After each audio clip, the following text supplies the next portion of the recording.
Oh shit, it's live. It's live. Welcome body odor sufferers.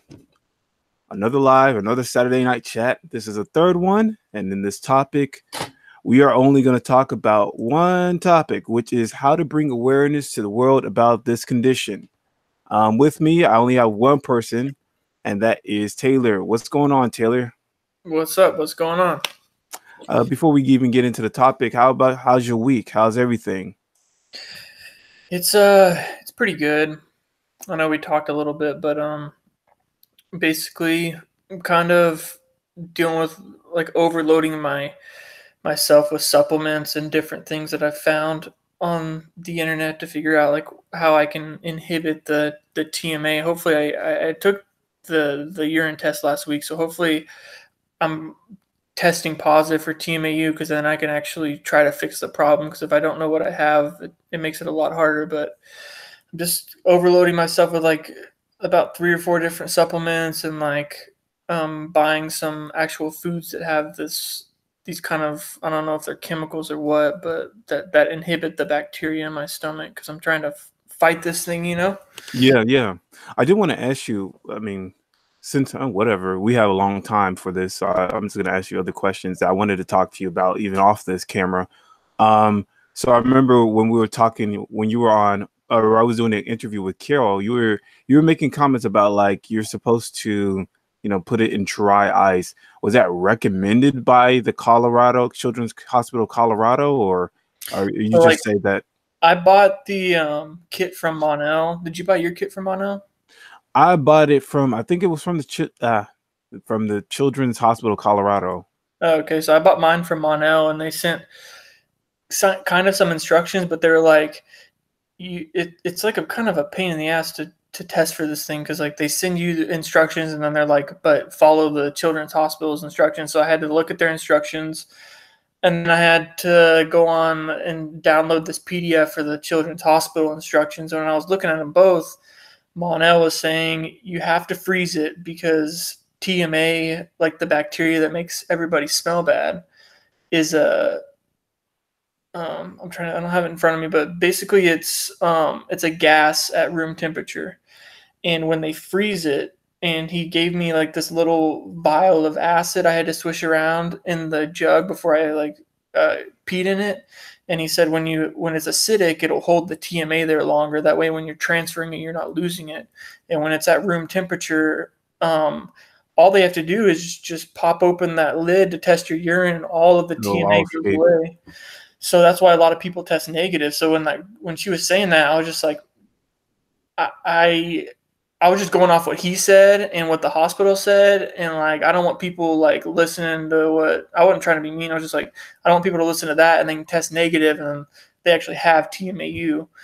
So like basically what they told me is that I have to freeze it, I have to ship it on dry ice, and I have to overnight it. That way that when they get it, because dry ice will start evaporating when they get it, it's still frozen. So you But have to get dry ice. Would you be able to get that like off of Publix or something? Get dry it was ice? a pain in the ass. Like I had to drive. I called like 5 or 10 places, and like we have something similar to Publix. We have a Harps here, which is like identical, and they had it. Like I had to go drive like almost 15 miles or something to go get it, because I'm Wow. driving to a different city. But yeah, I found it the first night I actually got it. I got it before I was going to do the choline test, because I knew that if I did a bunch of choline, I actually had TMAU, I'd smell really bad. So I did that, and then I was ready to ship it. I went in my freezer, and it evaporated, because it's colder than like your actual freezer. So when you get it and you're ready to ship, when you're ready to ship your urine, you want to freeze your urine, and then go out and get the dry ice, because it'll evaporate overnight if you leave it in your freezer, like after Oh. 24 hours. Yeah, because you mean the last time I did it, or the only time I did it, I just did it was like I just did it. I just froze it. I just, took the pill or whatever, froze it, froze my piss. I mean, took a piss, froze it, and then shipped it. But I think I shipped it in less than like higher than 48 hours or something like that. So I think that's why I got tested red negative or something like that. It's possible. But I didn't know. I don't know. Maybe there was like new instructions now about putting dry ice and then putting acid in your piss, and so it's like I don't Yeah. know. Like maybe that's the thing. Did you But did you overnight it? No, no. Yeah, I did overnight it. I think I even shipped it on FedEx and stuff really. like that. So I don't know.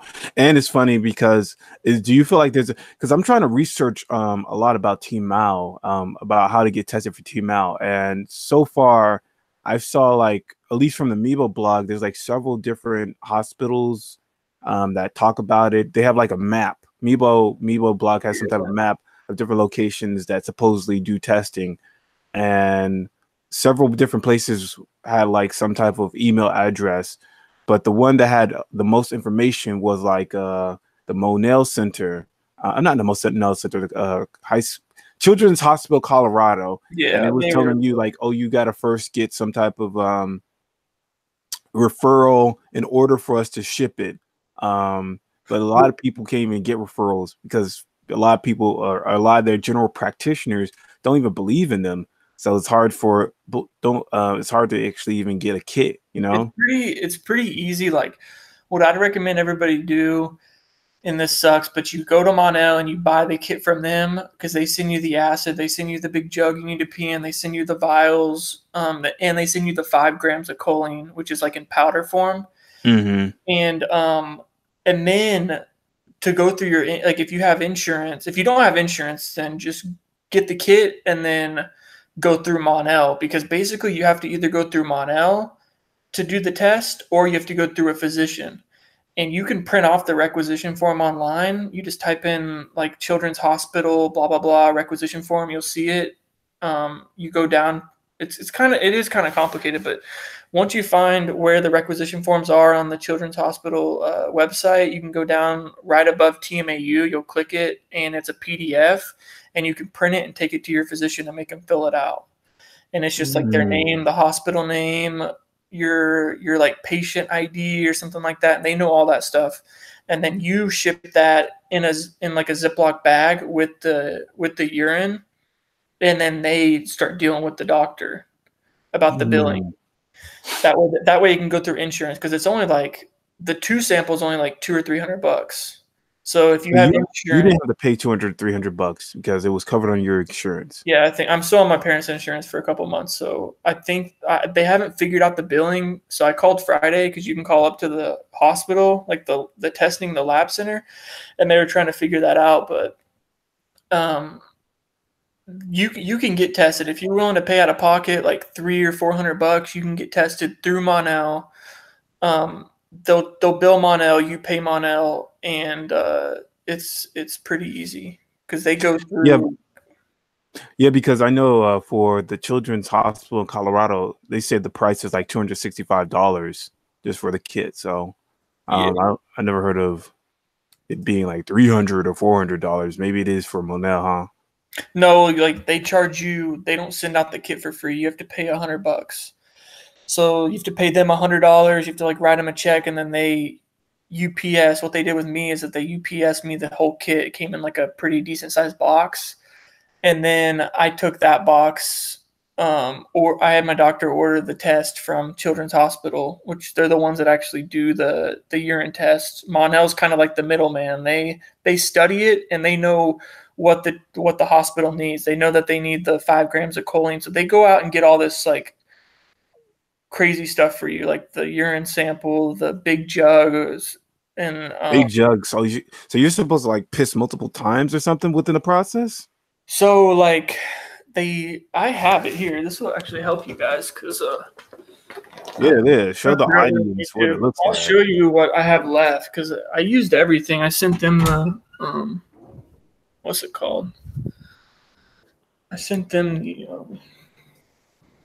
here's the jug, but I sent them the 2 urine samples, and I used the last of the acid. They send you like 2, so if you lose one, like you can use it. But here's what the jug looks like. Damn, that's a big jug. So I you have remember yeah, the go ahead. last time I actually did it, it was just like a small cup, maybe like 8 ounces that could only hold 8 ounces, and you just wow, that's big. So like you pee in this whole thing, or you transfer the urine. I just peed in it because like I mean like a woman would have to transfer it obviously, but like me, I just like pissed in it, and then I screwed it on tight, and then I have to like there's these little lines about you're not gonna be able to see it, but it shows you like how many liters and stuff like that. And then this spout, you just pop it open and then you squirt it in the little like testing tubes. That's interesting. Yeah. But I had Man, to research all this, man. It's like it's really whack that there's not a lot of information out there for it, you know? yeah, that's the thing. That's the reason why I want to make a video about this in order to, but I didn't know because the only thing information I had at the moment was about like the different places that Meebo showed of where you can do it. You're showing me like how it looks like and stuff like that. So maybe I have to put it on. I should postpone the video and actually get the kit that you got so I can show people what it looks like and so on and so forth, because I don't really have money right now. But the topic, god damn it. So the topic was this. Let me see here. How to bring awareness to the world about these conditions. So I first want to ask you this. Like, have you signed the petition for the research in the US for team out research? I don't think so. You Man, I wanted to sign it, but I just don't think like I think we're really gonna have to get creative um and like somehow go viral on Facebook or something to get that many signatures. Like you need 10,000 basically. There's like two parts. You need 10,000 for it to get named or something, and then you need Yeah, you 100,000 need for it to go to the 10,000 for floor. people the government just to like, I guess, discuss it or just address it. And then you need 100,000 for them to like discuss it on the floor or some shit like that. Or, Yeah. So but I'm willing to do that if we have more time. If we have a month's time and like there's 3 days left, I really didn't want to sign it. But like if we broke it up and we got 100 or 200 people with the disease, and we said, all right, you guys got to go out and get 500 people. Like I could do that. I could go get 500 or 1,000 signatures. you can get 500 and 1,000 signatures. I mean, if I had to go door to door, like go viral on Facebook, Yeah, yeah. I have 900 1,000 people on my friends list at on Facebook, so I could do that. But we'd have to break it up. Like, there's no way to actually get that without a plan. Yeah, and that's the reason why I wanted to talk about this because, like you just said, it's very difficult to actually get this thing started. It's very difficult to try to reach at that 100,000. So I think a lot of people were just completely less motivated to actually sign it once they realize like the goal is so far away. Yeah. So my thing is like you were saying, oh, maybe we should do some viral challenges or something like that. I guess this whole hangout is probably going to just be a brainstorming session on different ideas we could possibly do to bring awareness about this condition. One good idea that you just suggested, I never ever really heard about. I mean, never really thought about is to possibly just go door to door and talk about Team How and shit. But I know a lot of people are like, they don't even want to go outside. They don't even want to confront people. So I don't know if that's really going to be possible to do all that shit. You smelling like ass, and then you have to go door to door in the hot sun, maybe in the cold weather. I don't think people are going to be able to do all that. Because my idea a little bit was like, I have like 3 email accounts, so I can at least sign into 2 and then do it, 2 more times or something. Yeah, I mean, really, I wasn't gonna say this like on air, but you can buy like a list of email accounts. Like we can make it if everybody wants it bad enough, it might not be the best way to do it, but we're pretty ignored anyway. So I mean, like you could find if you really want it bad enough, you want to go door to door, you want to do this stuff, like we can get it going, but we need more time. Like we can't be on the last day of the thing, like of the sign. I thought it said like a month span or something. We had to get Yeah, it's like March 23rd. Yeah, there's no way we can like we need like a 6 months or like start at day one on the first month or something like that. Because Yeah, but that's the thing. Like, I think it was created like somewhere in the 20th of February, and so we only had like 30 something days. yeah, that's crazy. So it's not like it was like a 6 month or we hit it at like the tail end. No, we hit it like at the beginning. We hit it at the very beginning. We only have 30 something days to do it, even from the jump. So it was like that's all you can do at the moment. Also, since you were talking about like, oh yeah, you could buy emails and stuff like that. If you look into the UK research, they have like 7,000 something something, and somebody told me that there's a possibility that a lot of those are like bots or something. Those are like they're not actually legitimate people who signed it. They got like some generated some type of emails, bots generated emails, and then signed those shits. And shit, we got to do that. I mean, Yeah, we gotta do we have it. a rare condition. We don't have the ability to get 100,000 people. You know. Yeah, and I'm with that, because or you can go, I mean, it depends how many people you have on your Facebook, but a lot of people feel bad about this disease. Like if you came out, I don't know how many friends you have on Facebook or if you have a Facebook, but if you Yeah, I come got a out, Facebook. you have a Facebook? Yeah. If you come out and you say something like this and you have people that actually like care about you or work with you or something, like most people would feel terrible that you actually like if you tested positive, like I'd have to wait till I test positive. I actually have the diagnosis in front of me, and I've been able to take a picture of it and say like, here's what I'm having. No, there's no funding, no research. Make it less about TMAU, more about rare diseases and how like the minority of people with rare diseases, they get like extremely overlooked. There's a small percentage of people that have all these rare diseases and no one gives a shit about them. And there'd probably be a bunch of people that share it and like it, and you'd probably go viral if you did it the right way. I had to type something in Hangout. Yeah, I mean, I forgot. I'm sorry. I forgot what you were just saying because I had to type something Yeah, in you're the chat. good. I was just saying basically like if you did a Facebook post, you actually had a real diagnosis and you had it attached to the Facebook post and you got a bunch of people with TMAU together and you had them like and share this and and you had other people that really cared about you or worked with you or whatever saw this, it would probably end up going like semi-viral.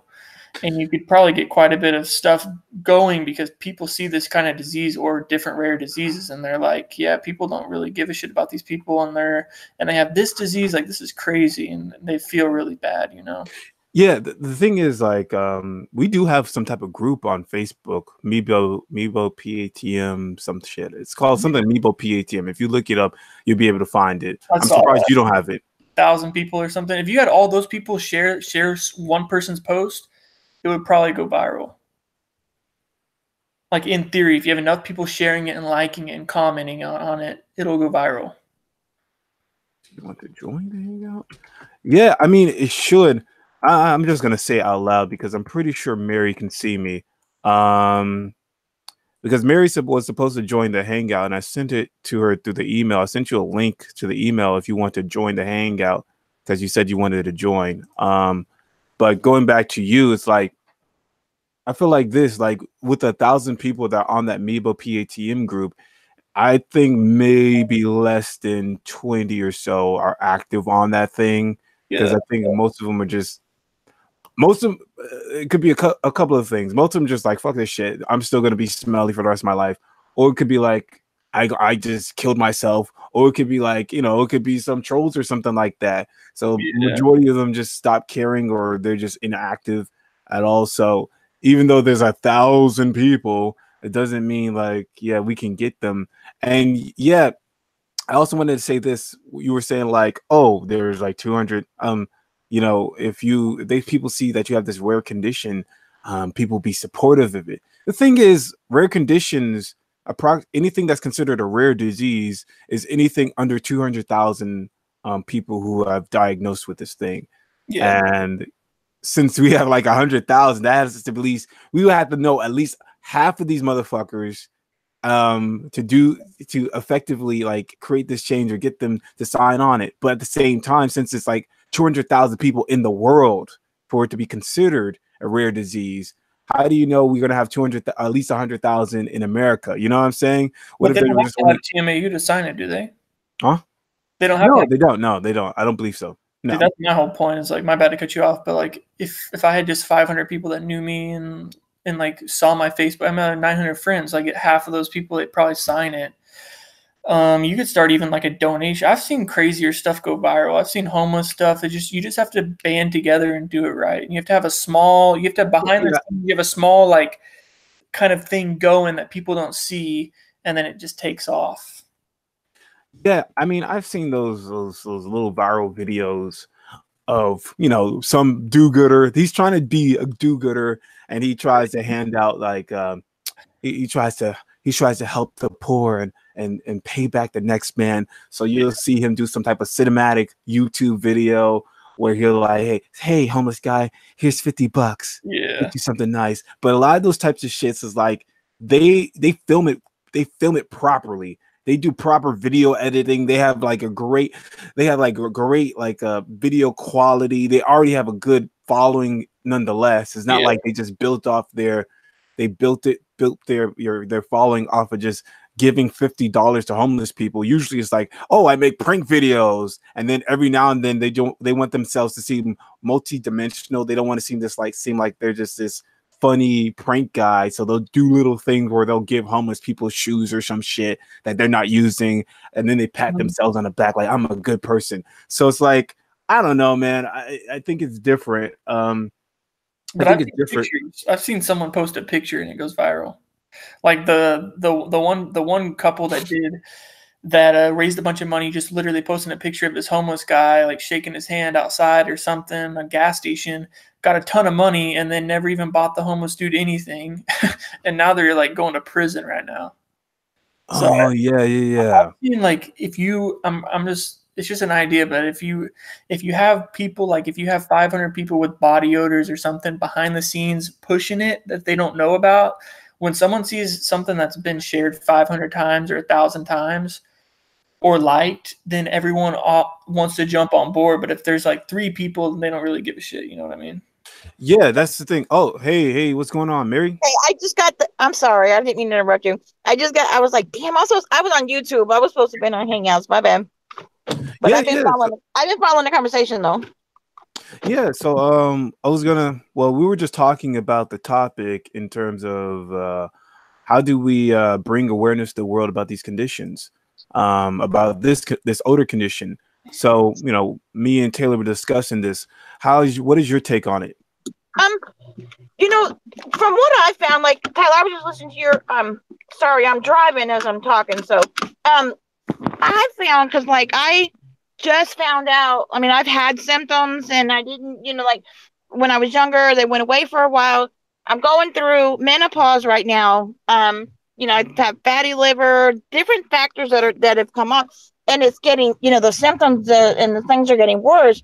And so I posted on my Facebook, and one person commented, and that was my niece, Right. And I thought, the sad thing is that even though we take the time to, even though we don't owe nobody an explanation to nothing, it's not our fault that we have a condition, okay? But we take the time to try to educate people and to help them to understand, and they're like, like, oh well. But yet, if I feel like if it was HIV or some major that when people are aware of, they would take it more serious, So I do think that we need to get it more on a national level, to where, and I think that we really need to flood Congress, representatives, senators, whoever will listen to us, to get this understood, that this is a very serious condition that so many people suffer from, and psychologically it just, I mean, excuse my language, but it fucks with you. It's a horrible thing, but I don't know. I pray to God that people will listen and that they will get an understanding. But from what I've understand, people are like, okay. Then they just like, and they seem compassionate, and understanding, to your face, and then behind your back, it's like, and it's awful. But My thing is, go ahead, my bad. Yeah, my thing is, I think there needs to be more activists doing this thing, but the thing is a barrier. There's a barrier to it because people are embarrassed. But Again, we have to step out of our comfort zone, because if we don't step out of our comfort zone, we're never going to get any awareness about it. Yes, it's awful, and I understand people don't want to be made fun of. God knows I hate it too. But I would rather take to come forward and say, just like, and I'm going to throw it out there. In the I can't even think of the letters now, but like in the gay community, when somebody comes out of the closet, so so to speak, and they come forward and say, okay, I'm homosexual, I'm bisexual, I'm whatever, okay, Hmm. we've got to step out of that comfort zone just as well and come out of the closet and say, look, I smell and it's not my fault. You Yeah. know, it's hard. Is it going to be easy? No, but nothing ever is. If it's worth it.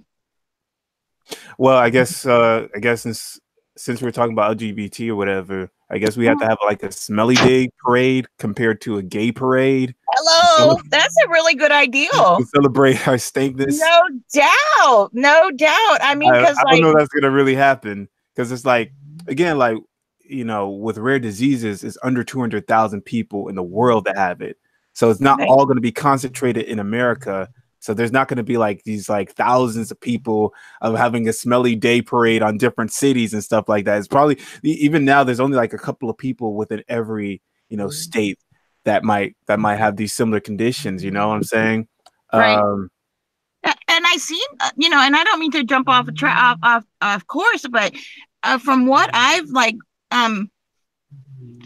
with the support groups and stuff, it's a lot more prevalent in the UK than it seems to be in the US.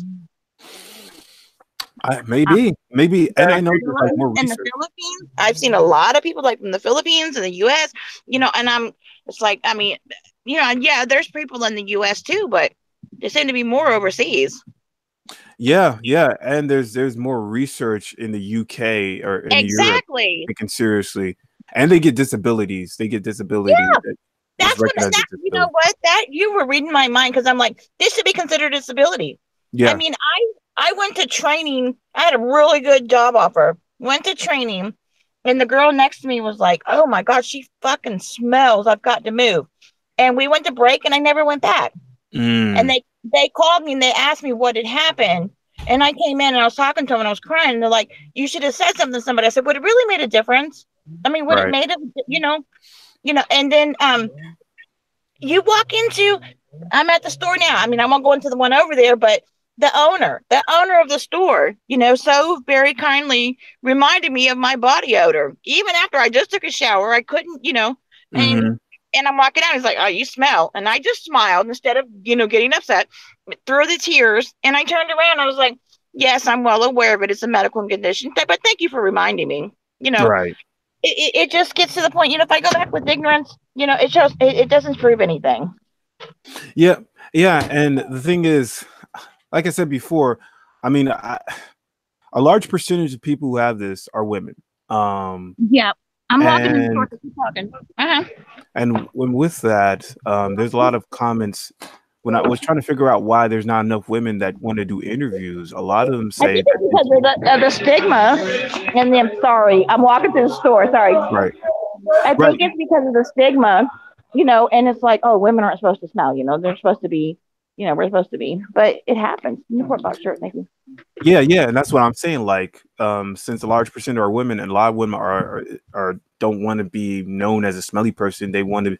It's not really feminine to be known as smelly. Like many of them are not going to be outward about it and talk about their conditions like that and be active and try to. If we're going to find a cure for what we have, there's only one way to do it, and we've got to come forward. Yeah. I mean, I just don't understand. And I know that, it can't be just 2 or 3 of us. It's got to be, it's got to be a joint effort, but thank you so much. It's until that day comes, we can sit here and say, oh, we need to, but yeah, we all I need to lose weight, right. But we just, thank you, baby. It just, and it's hard. I get it. Believe me. I get it because, like right now, I can't believe I'm actually talking live on the air. I'm like, oh my God. But I'm like, you know what? I have a condition. Is it my fault? No. Have I yelled at God and said, my perception of him? And like, you know what? Why did I have to get dealt this card? Right. Why do I have to deal with it? No, I'm so sorry. Do I like it? No. Of course. Of course not. Am I learning to deal with it? Yes. And I've not even actually been officially diagnosed yet. I was going to ask you that. I go to the gastroenterologist. I see him on the 14th, when I talked to my primary care doctor about it, he said, well, I want to do a liver test first. Okay. Well, when I had a liver test done before, I've never been a drinker, so I have non-alcoholic fatty liver. Okay. Mm-hmm. So I know that there's something there.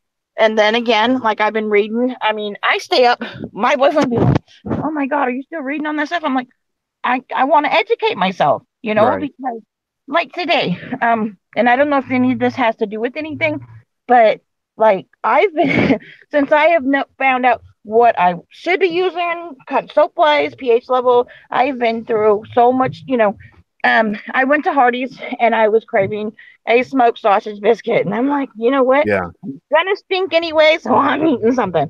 So I ate a biscuit. 15 minutes later, I timed it. By the time I got home and everything, I smelled like maple sausage. Wow. Maple syrup. Yeah. That's I'm like, crazy. yeah. And and then I wondered, I'm like, do you guys have um the feces smell sometimes? Yeah. Yeah. For me, mostly it's like fecal body odor. For me, I Yeah. don't know about you, Taylor. How do you? What are I the kind of? used to.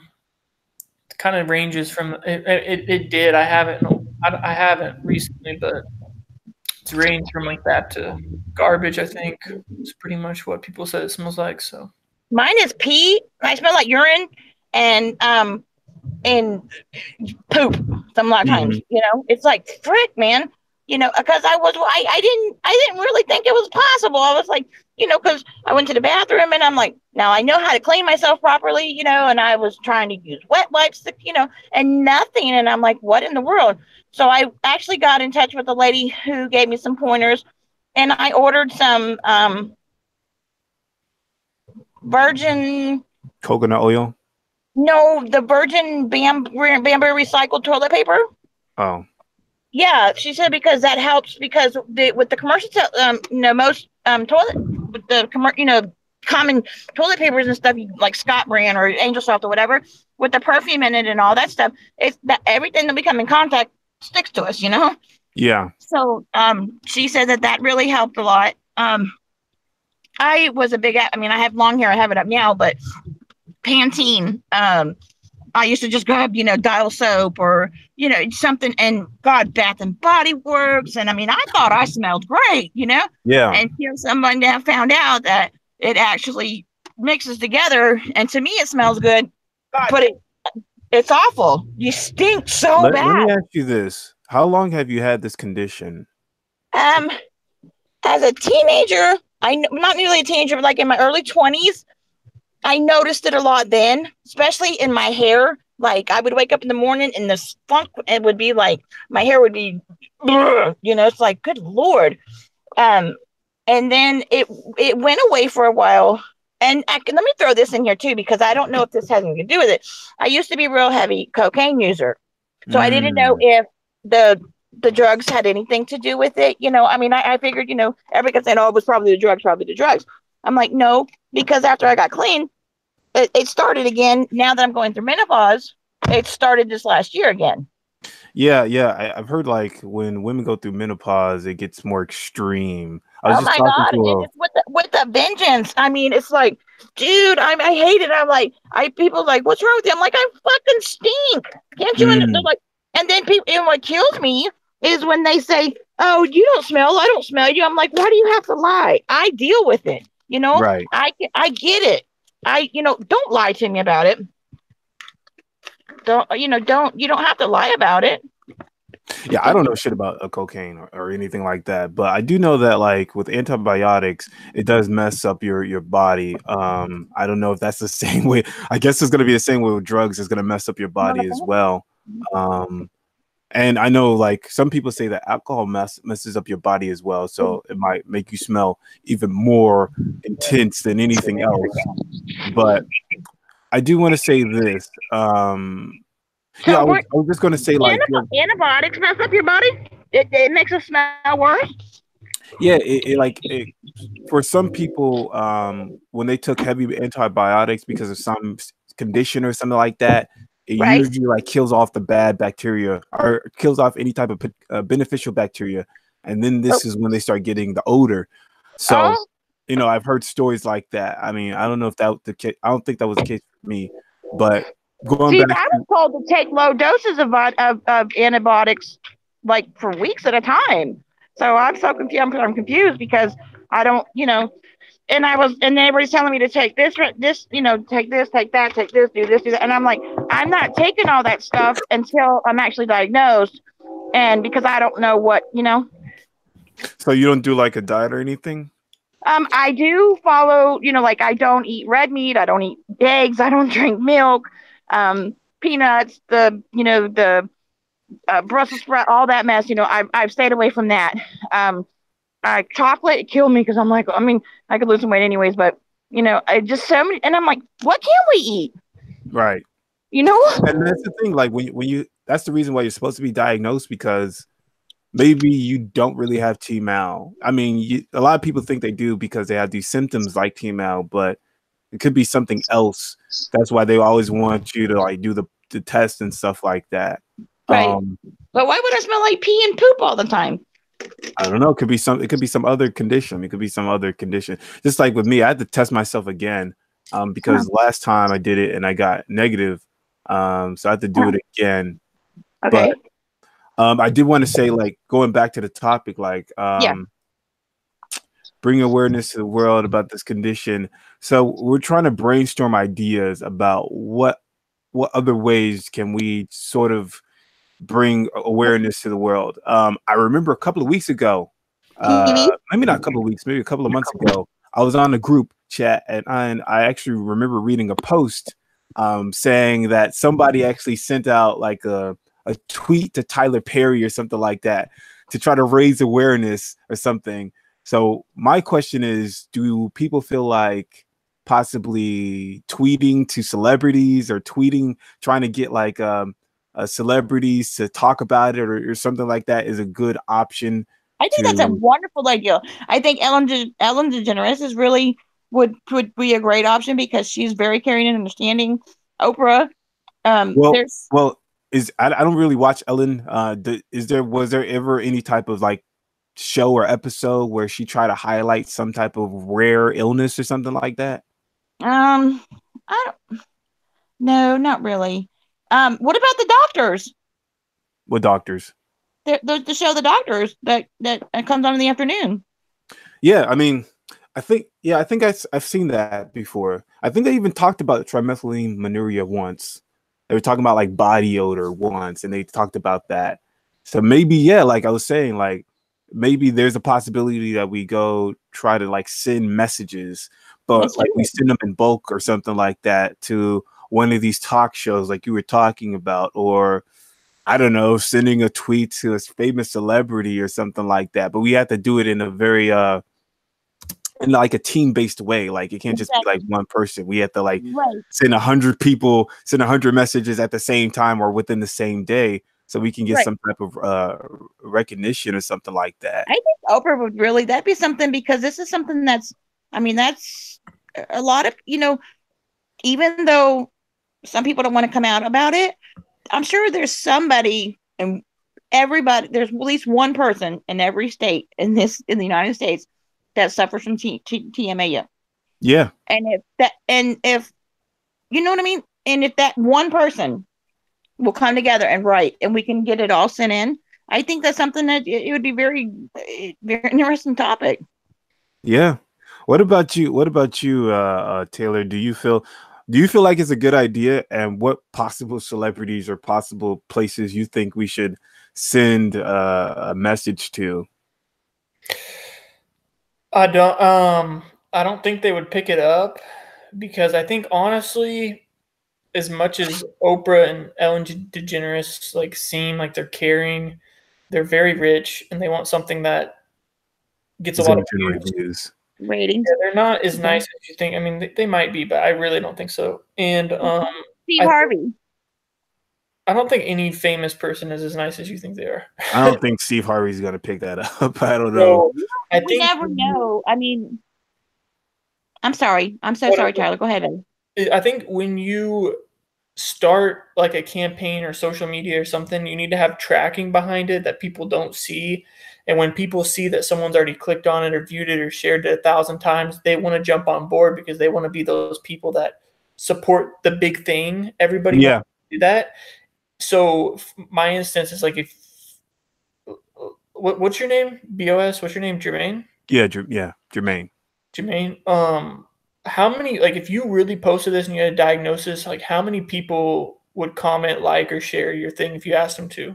How many people you think?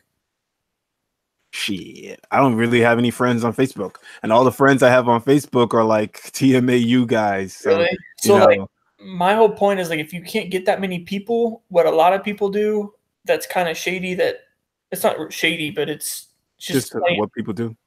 They basically put their people together. So if you can pick up 3, I can pick up 100, and then Mary can pick up 2, and you get all these people together behind the scenes. So when it drops, they support it. When normal people see it that aren't associated with the post, they want to jump on board because they see people actually involved. When there's only 2 people that have clicked on it, they don't give a shit. You know what I mean? Right. I agree 100%. Yeah. And that's how social media things happen that you don't see. That's why that it's kind of shady, but that's how they get people to click on stuff. They do like bots or like tracking. Well, I feel like this. Like, I think that does play a factor, but I also think they also do other type of things that try to manipulate your heartstrings. Like this is what another thing I was really thinking about. Like when you see like kids getting harmed or kids being under some type of I don't know, being hurt or something like that, a lot of people are emotionally tugged at the heartstrings. So I feel like if we were going to make something about T Mal, I feel like there would be a greater response if it was like a cute kid as opposed to just some like older adult. Exactly. Because like him getting made fun of and crying, and then people would share it. You're right. Yeah. And that's how like marketing is. You're right. Yeah. Yes. It either has to be a cute kid or a very attractive woman. Those are like the only 2 situations where people are going to like me on there, but what I'm saying is, and I have to laugh sometimes, but like, what about? And I know again, it's like major networks and stuff, but TLC, Discovery Channel, those programs. Yeah. But how do you get on those things? TLC, I know TLC would definitely do some of that because they always have like these like shows about just rare conditions. And I've got your email. I'll Google information and see if I can find out where we would submit something like that too. And if you want to keep in touch, we can whoever, all of us, we can brainstorm, come together, do drafts and whatever we want to send it in. And because I'm really interested in trying to bring awareness to it. Now, apparently, I know this is not a topic. We were actually talking about this earlier. We're talking about like the pill or whatever that's supposedly coming out in 2020. So maybe like in 2020 the pill just works really well and then it's just pointless to even do it because now everybody's treated to a degree. But worst case scenario, it doesn't work, or it doesn't work as good as people want it to work, then we will still have to bring we still should try to get some type of funding for team out research or something like that. I mean, they have so much funding for AIDS and every other disease, cancer and all this. And I understand, those are major diseases, but this is too, this is, I hate it. Ugh. Look, wait a sec. Hold on just a quick second here. I'm just speaking to the chat. Love says there's a teen vlogger with T Mal who documents it. Do you know who this teen vlogger is? Love, because that's interesting. I didn't see anybody that actually did any teen vlogging. But yeah, I mean, if we're really going to try to do it for real, we would have to like make it cinematic. It has to look nice. We have to get somebody who knows how to direct, and it has to be a good camera and stuff like that. And but it's funny. I think the idea of a child is really, really good. I think that's really going to hit. That would really hit home because nobody wants, especially a child. I mean, people don't want to see other people suffer, but especially a child. And even a teary mother of a toddler that's going through it. You know, I cried yesterday when I was reading on the blogs and stuff how the lady was on there talking about how her 4-year-old just got diagnosed with it and how he doesn't want to go to school and Wow. and so many things. And I was bawling. I was like, because I know as a 51-year-old adult how it hurts and affects me. I can imagine having to go through it at 4. Yeah. Yeah, it is pretty terrible. And I would think like people like Mebo organization would try to come up with this thing, but we're like trying to do it ourselves and stuff. And it's very strange. And especially since like everybody's just out in so many different places. I mean, I know Taylor's out in Arkansas. I'm in Miami, or I'm in Florida. Where are you located? In South Carolina. You're located in South Carolina. Like a lot of people are just so far away, so we're never going to be able to come together and try to really come with this plan. The only thing we can do is do things that are online, so we can connect online and stuff like that. So do we ever have conferences and stuff like that? I do believe like Meebo has some conferences in Miami every year or so. I know there's like a webinar. I just watched a webinar that happened in 2017 that was talking about trimethylaminuria, and it's in Urotis. If anybody doesn't know Urotis, please go on that channel and subscribe, because they have like several different webinars about trimethylaminuria and talk about like just give you information about it.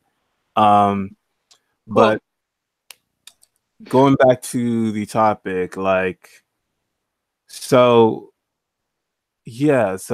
contacting celebrities, we got to figure out a way to market stuff. And here's another thing about it, is like, it's going to be hard to market or even get money like that, because most of us are broke. Most of us are broke as hell, because we can't even stick to a job. Either we leave the job because of embarrassment, or we get fired from a job. I was just talking to somebody on an interview, and she was telling me that she got fired. They made up a bullshit reason to fire her. So, how do we get this money together and then try to qualify under a grant?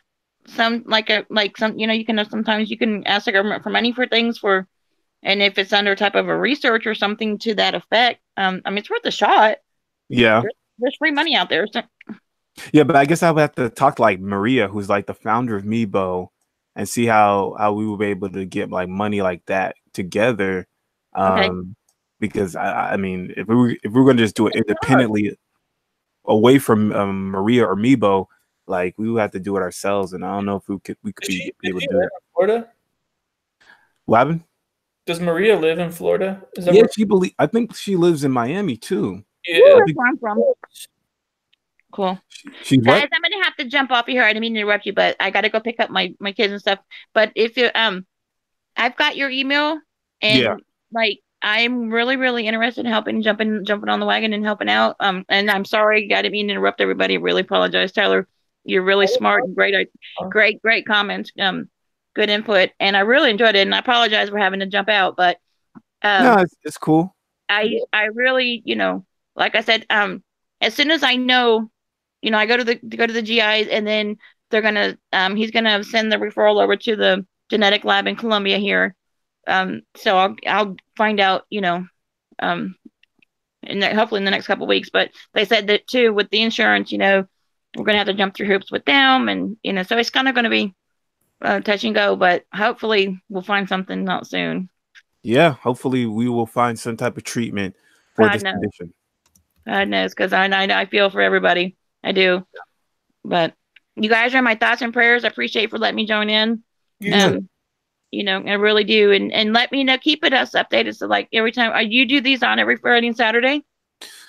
Every 2 weeks on a Saturday, but every Friday I do an interview. Yeah. Okay, awesome. Well, let me know. I'll keep looking for it and everything. And it was really, really nice talking with you guys. All right. I'll see you later. All right, guys. All right, buddy. Bye. So most people delete their stuff because they want to find a temporary cure or don't want to be on YouTube. Did you? Oh, okay. Wait. Hold on a second. Yeah, someone said there's been a lot of TMAU channels. Most people like find something that works or whatever, and then they delete their stuff. I saw some girl that was like all over YouTube. I used to watch her, and she deleted all. Yeah, somebody told me about her. Like, what was her name? Maria or something? No. Oh, I don't know. There's a lot. There's a lot of different people, but this girl was in college somewhere. I don't know. But yeah, she Because started. I remember talking to some guy from Canada, and he was telling me that there was some like attractive woman who used to talk about Team Out all the time, but then she deleted it because like in college she said it went away or something. Yeah, she got on resveratrol or whatever I was talking about. That wine extract is. Let me look into this. Let me look that shit up. Yeah, Reserve. so she got on that and then said it was working and then said she'd update people and then got off. So it probably went away. I mean, that stuff works for a lot of people, big time. It's just like in the morning, I take charcoal to Hmm. kill whatever's been sitting in my gut, and then I start my day. It's like it's a whole regimen. Yeah, I'm looking at it right now. Resveratrol, antioxidant supplement extract, natural trans resveratrol pills for heart health and weight loss. So you bought this. Maybe I should. Let me see if I can share my thing here. There's a I way thought to share it. I typed in resveratrol like TMAU and it brought me to some blogs and some scientists saying that it inhibits TMA in your gut and it like basically it allows your good bacteria to overtake the TMA or something and there's actually like scientific studies on it. So All right. Do you see my screen? yep. Is this the thing that you actually took? I didn't take that one. If you type in raw RAW that resveratrol or whatever, and go on Amazon. If you buy it like once per month, they give you like a 5% discount. Oh, this one right here. That one, that's the one I'm on, and it's working really good.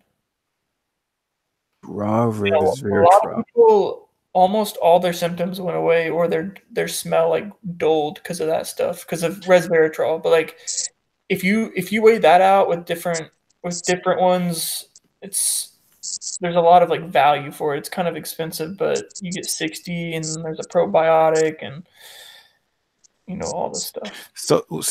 I don't know if we were talking about resveratrol before we did it live. I think we did.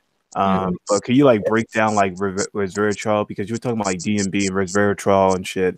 Yeah, so DMB is something that's in the pill that's going to be released the 2020. I don't know if it's 2020. So basically, they have to do human clinical trials, so that could take years. But this new pill that inhibits TMA in your gut, which is what makes you smell, for TMAU sufferers, DMB is in this pill, but in order to put it in the pill form, they had to put a bunch of different other stuff in the pill because they couldn't make the DMB strong enough to last like multiple days. So I found out that DMB's in natural foods like someone said it was in watermelon. I'm not sure, but I know it's in some extra virgin olive oils that are Is called. there a proper name for it, DMB? By the way, Yeah, it's go ahead. I was just gonna say, I was just gonna like agree to Scorpion. How's everything going? Hi.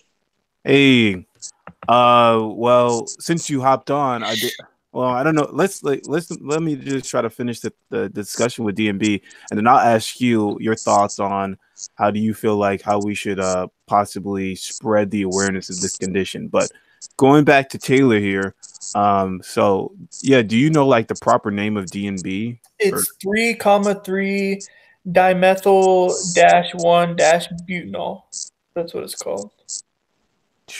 I don't know how to fucking type It's that some shit. kind of it says new research suggests that a substance known as DMB can halt the conversion of trimethylene TMA to its artery Can clog. you shoot that in chat? Yeah, I'll let people look at it. And it says basically not all extra virgin olive oils contain it. They don't know what can. It's impossible to find DMB without testing it, and none of us are scientists, so Right. stuff. It kind of sucks. I'm gonna call some of these companies and like tell them I'm allergic to it, or make some bullshit up like that. That way, they have to take me serious and figure out which ones contain it, which ones don't, and then I'll post that for everybody because it does have an effect on me. Like, Oh, so it's positive effects. Absolutely. This stuff and resveratrol has a positive effect on me. So that's why I think I have TMAU, and I'll find out within the next 2 weeks, probably at most 3 weeks. But there's no way that stuff like this is helping me, and I don't have TMAU, or I don't have bacteria in my large intestine. So Well, that's interesting because if that is true, like resveratrol or DMB is a possibility of inhibiting this TMA thing that's giving us this odor. I mean, that'd be great news for a lot of us.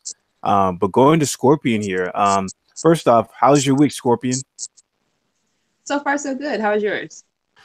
It's very interesting. I've been trying to get a job for the past couple of months.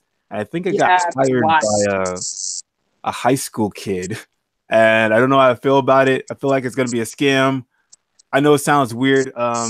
Just to give you a little bit of information, like, so I was trying to do freelance work for web design on like a platform, and he messaged me, and he was basically telling me that he needs web designers to help him with his client work, and he would pay me. So yeah, and then I found out that he was like 18 years old, and that was weird, but I don't know. We'll see what happens with that.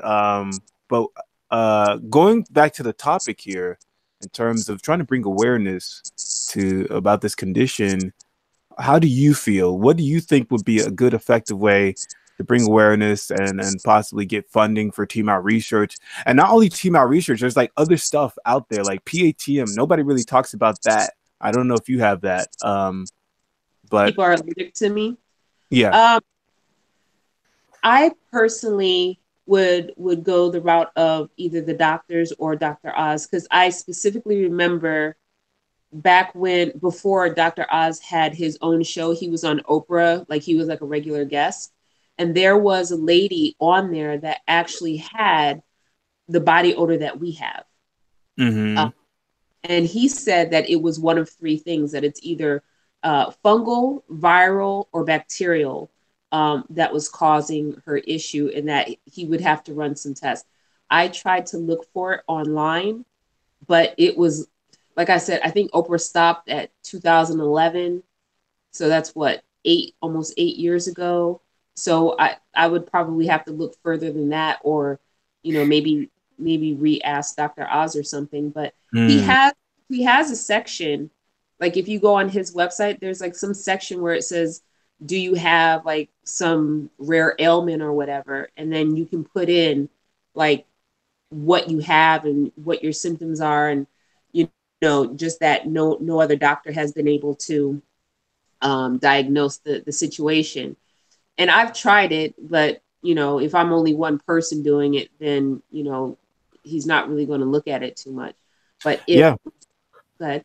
I agree with that. No, I was just gonna say, like, I agree. Like, we have to have like a team of people like that are willing to plan out like certain, I don't know, certain strategies to like attack certain places. Like, we just send like a horde of people just to message this one website, or something like that. I know, like with Rare Disease Day, I wanted to do this with Rare Disease Day. There's some type of thing where if you show videos have a video explaining about your disorder, or have like just write something out about your disorder, some people might take a look at that and give funding to that organization that focuses on that rare disease. So if we actually planned maybe 10, 20 people to like write posts about their experiences with TML or PATM or whatever, maybe we could get funding for Meebo and stuff, but it can't be just one person. And I feel like that's exactly what's happening with the petition. It's like only 121 people signed, even though I know there's like way more people who are dealing with this, but a lot of people are not enthused to do it because they don't think it's possible to do it, to even contribute or to I don't think that's actually the case. I think it's more embarrassment, because I even had trepidation like coming online myself, because I specifically, before I even did this, I sent this group this live, I sent it to my GI doctor, because I've been going to doctors for the past 7 years, 6.5 years now, telling them this, and they keep sending me to a psychiatrist or psychologist. and they put down that I'm psychogenic. And what that basically means is that they think that it's all in my head Right. that I have this body odor. So he's the GI doctor that I have now. He's actually a little bit more open to it. So I sent him this, like I told him about this group, and I told him about like how people jump on and they tell their experiences and stuff. And he said, you know, I'll research it, which is more than what some other doctors do. But I sent him this group via Instagram because apparently he's on Instagram. Wow. And hopefully he looks at it. And then he see that it's not just me. And then maybe he'll actually take me a little bit more seriously. Because I think what it is that with doctors, and the reason why this is just my theory, the reason why they can't smell it is because you have to understand that they're smelling people every day. Their noses are under all kinds of cleaning chemicals, and that destroys some of the nasal receptors. So they literally cannot smell you. But what kills me is that they don't ask like their staff, because I've had reactions from some staff members. They do like this, or they be like this, you know, talking to me, and they try to hurry up and get out the room as quickly as possible. So yeah, I heard that theory about like doctors being being around so many different smells and stuff. But I think there's other professions that are around even more intense smells, like people who work in waste management or work under sewers and stuff like that. I think that, or people who work in like chemical plants and stuff like that. I would think with that, like people who go in those type of professions, they would also have like be not immune to certain necessarily. smells. I went to France before, and there's a perfume factory where all the super high end perfumes are made. And in our group, they said that if you can smell all the notes that are in, you know, this one vial that they were passing around, that you can make a 6-figure salary. But one person was getting like almond, let's just say, another person was getting hibiscus, but no two people got the same notes because they didn't smell it. So I think that, you know, if somebody's working in a sewer plant, maybe they're working with chemical A, and so is that a real job? I'm sorry? Is that a real job? You can smell certain things for like perfume? Is that what you're saying? Yeah, it's in France. If you have like a really good nose, you can make I have an incredible nose, actually. Yeah, you can make like 6 figures starting. Wow, that's amazing. Yeah, go ahead. Sorry to cut you off. And my thing is like, maybe there's just speaking about like noses and stuff. Is there a way to really detect? Is there like some type of test to detect if your nose is weak or strong, or it has, you know how like dogs have like more senses in their noses than the average person? Maybe that's the same thing with like, you know, with people. Like maybe the average senses, or I don't know, smell receptors is like 100, let's say 100 or whatever. But there's some people who have like maybe 130 or 87. You know what I'm saying? There has to be, because when they have dogs that they train them to test to smell cancer or to smell like whatever new disease or whatever. And I remember watching on I think it's like Dogs 101. They'll tell you like the different breeds and how many I forgot the name that they call it, or I want to say nose receptors, but that's the only thing that comes to me at the moment. But they said that, let's just say going on your 130, that they have 130 nose receptors or whatever. So there has to be a way, because they're obviously they know how much a dog has. So why should do a human? Yeah, I mean, because it's just very weird that a lot of people can't detect their own odor. And the only time I heard people say that they could detect it is if they do like liver cleanses or something like that. Yeah. So I do want to ask both of you, like, have you ever did any liver cleanses, and do you feel like it helped in any way, or were you even able to detect your odor? I guess I'll start with Taylor first. I used to take milk thistle, but no, I can kind of detect my odor, but not to the point. It's very, very subtle. because you can't smell your own odors, you know? Like Right. there's just no way to be able to do that. So it's very subtle, almost like phantom, and it's not all the time. It'd be like random parts throughout the day, but I haven't done any liver cleanses, I don't think, besides milk thistle. Mm. What about you, Scorpion? I have actually. I did the milk thistle, but it depends upon which milk thistle that you're getting. If you're getting the one that you can buy like at Walmart, I think it's like Nature's Made or something, that's super weak and it doesn't do anything for me. I go to out here we have Sprouts, or which is kind of like a Whole Foods. Well, actually, it is Whole Foods, but it's their sister company, I guess. Mm. Um, their milk thistle, like the Sprouts version of milk thistle, you want to talk about smelling it? Like I was like when I was taking it, and it took me 2 weeks. I was like, oh my god, this is what people are smelling like. Geez. Oh, really? So it was that effective? Yeah. And then also, I mean, but at the same time, I was doing that, and then I was juicing at the same time because I don't believe that I have TMAU. I believe personally that I have Candida. Well, it's not even Candida. It's the worst form of Candida. It's Candidiasis or something like that. Candidiasis. Yeah. So there's like a yeast infection, and there's Candida, and there's and I'm probably mispronouncing it, and then there's candidiasis or whatever. Candidiasis. Yeah. And the reason why I think that I have that is because if I ate like anything with bread or something like that, I would get like a rash like on my arms, on my neck, on my leg, or something like that. And so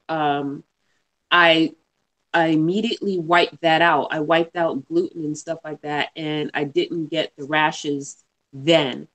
But then I still had like really, really bad sweet cravings. Like I needed something sweet, and I was reading up on it, and it was saying that that's what yeast needs. It needs to replicate, so it'll make you crave like sweets and stuff like that.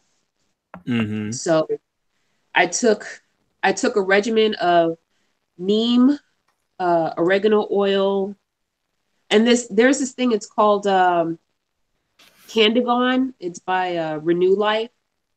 I started with that. I'm sorry. No, I'm just repeating what you're saying. Oh, okay. So I started with the Candigon, and that's when I started losing weight because I couldn't even lose weight. Like I used to be 230 pounds, but nobody knew. I guess I don't look like I weighed 230 pounds, but I weighed 230 pounds, and then I lost 10 pounds after taking the Candigon. And then I was researching, and everybody kept talking about 3-lac, which is a probiotic. It's a soil. I've heard of that. 3-lac, yeah. And then I took that for 3 months, and I immediately lost the 60 pounds in those 3 months. So it's basically like 20 pounds per month I was losing. And everybody was talking about how my odor had reduced because they'll never say it to my face, but I have to overhear it. They're like, yeah, at least she doesn't smell as bad as before. Oh, did you go? Did he go? Okay, I'm back. Oh. I'm back.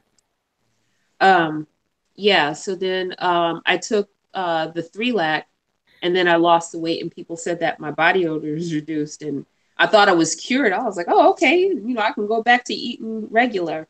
Wait, so with the 3-lac, when you started taking it, you started losing weight rapidly, and you felt like your odor condition lessened?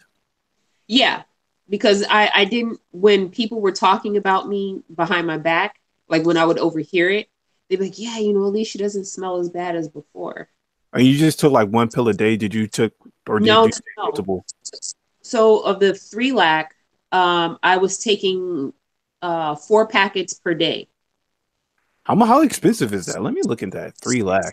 It's like $60, like $50 to $60. You can get it on eBay, but you can't. From what I understand, the capsules don't work. You have to get the packets. So the packets are just like a powder form? Yes. Mm-hmm. Wow, because I remember hearing about 3 lakh too. I think I remember reading some like success stories about 3 lakh. I mean, there's like a common probiotics people keep talking about that I've heard, and I heard of 3 lakh, and I heard of Floraster, and I think I've heard some other thing like that, but I don't know. Yeah, I'm looking at it right now. It's like 45.95 right now. I'm looking at it on Amazon. Yeah.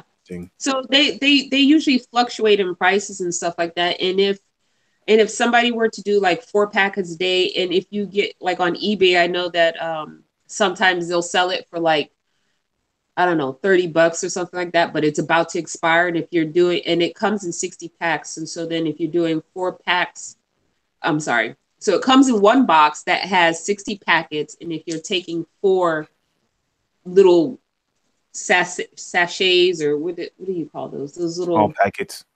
Yeah, packets. Then it works out. You know, you can still use it, and it's still effective before it expires. That's interesting. But you're saying like a little bit later afterwards, once you lost weight and the odor went away, it came back eventually. Well, it didn't go away completely. Like you would have to be like right here in order to smell me. Mm-hmm. Whereas before, like you didn't even have to see me. You smelled me before you saw me. That's interesting. And I guess I guess you tried the 3 lakh again, but it didn't work. It did not, because that's how yeast works. They adapt. So you can take, I don't know. I for instance, the 3 lakh. I took the 3 lakh and I was like, yes, I'm good, and I can go back to eating poorly again. And I did, and my odor came back worse this time. And then I went to, and I gained weight again when I went back to eating poorly. I almost gained almost all the 60 pounds back, but and it was like in a short span of period. It was like a month and a half, and I gained almost all of the 60 pounds back.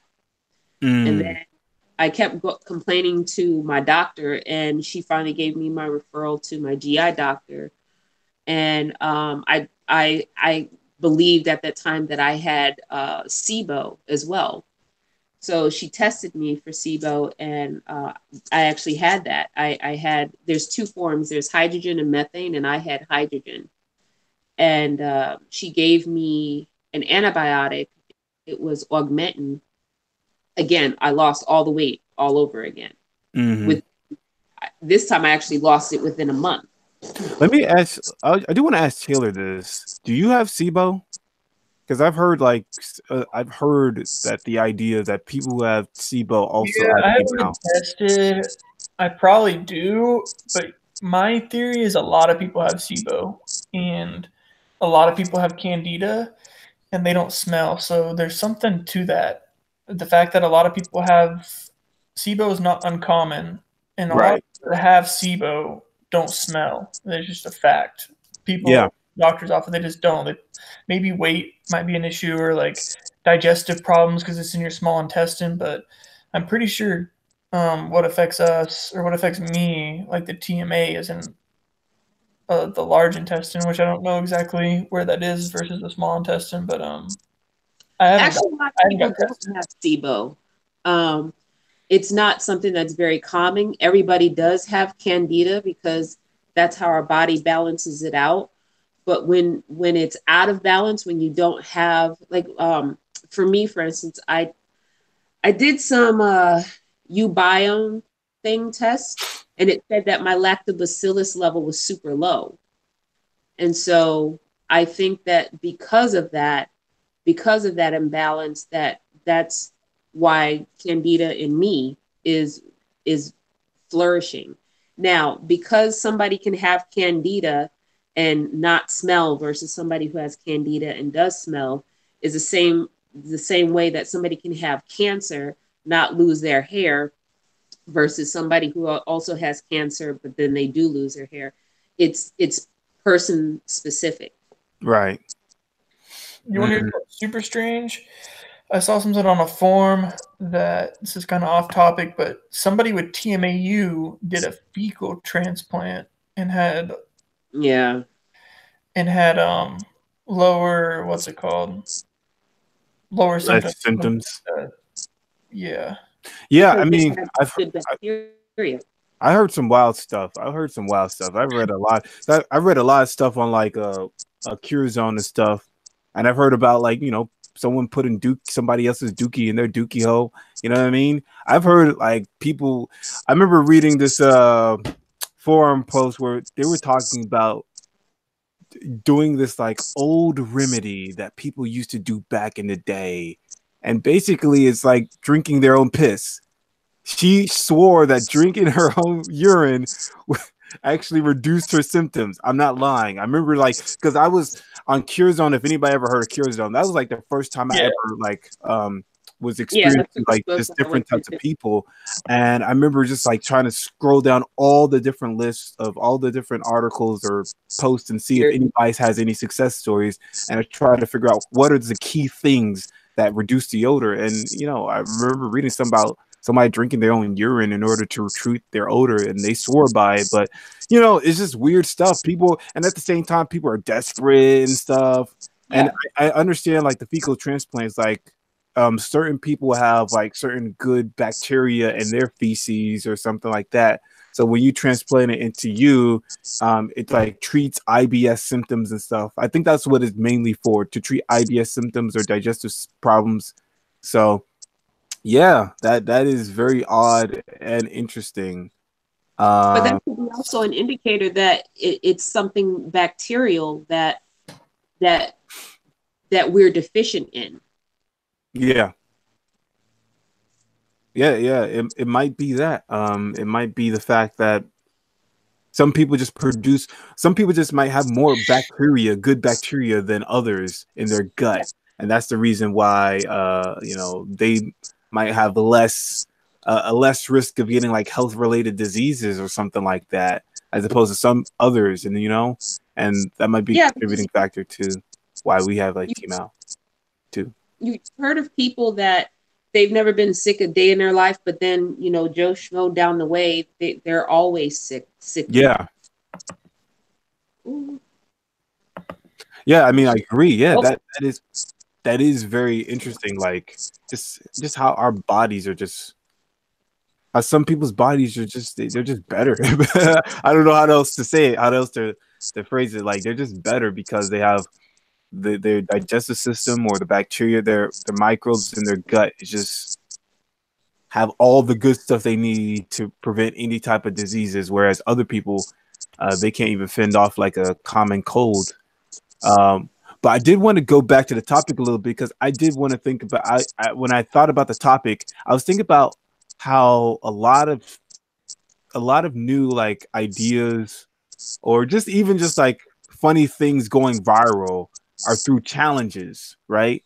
Like I keep talking about like the ALS challenge, maybe in like 2015, 2014, there was somebody, they were doing like some ice water bucket challenge where they poured ice water on themselves to bring awareness to ALS. Oh, ALS. Yeah. So I'm going to pose a question to both of you. Like, if we had to create like a viral challenge in order to bring awareness, what would be some of the good possibilities that would make sense and also bring awareness to TMAO? I'm going to hit it with Taylor first. I think when it comes to like viral stuff, I'm going to say something before, but with the ALS thing, it was smart because it was like it was something that everyone could do and video themselves on. But honestly, I think when stuff like this takes off, there's a lot of stuff behind the scenes. Like there's people that there's like some kind of support group with ALS and they have funding and they go to different businesses and social media sites and they say, do you guys deal with nonprofits? Would you guys be willing to retweet and do this? Because I don't think if you just post something that cool, even with good editing, it takes off. I think there's a lot of stuff behind the scenes that you don't see where there's back dealings or people paying people to retweet stuff. I just like, I've kind of like done music a lot of my life, like producing, And and this is kind of off topic, but when you look at rappers and stuff like that, it's the same. It's just kind of how the way of the world works. It's like stuff, it's just kind of backroom dealings.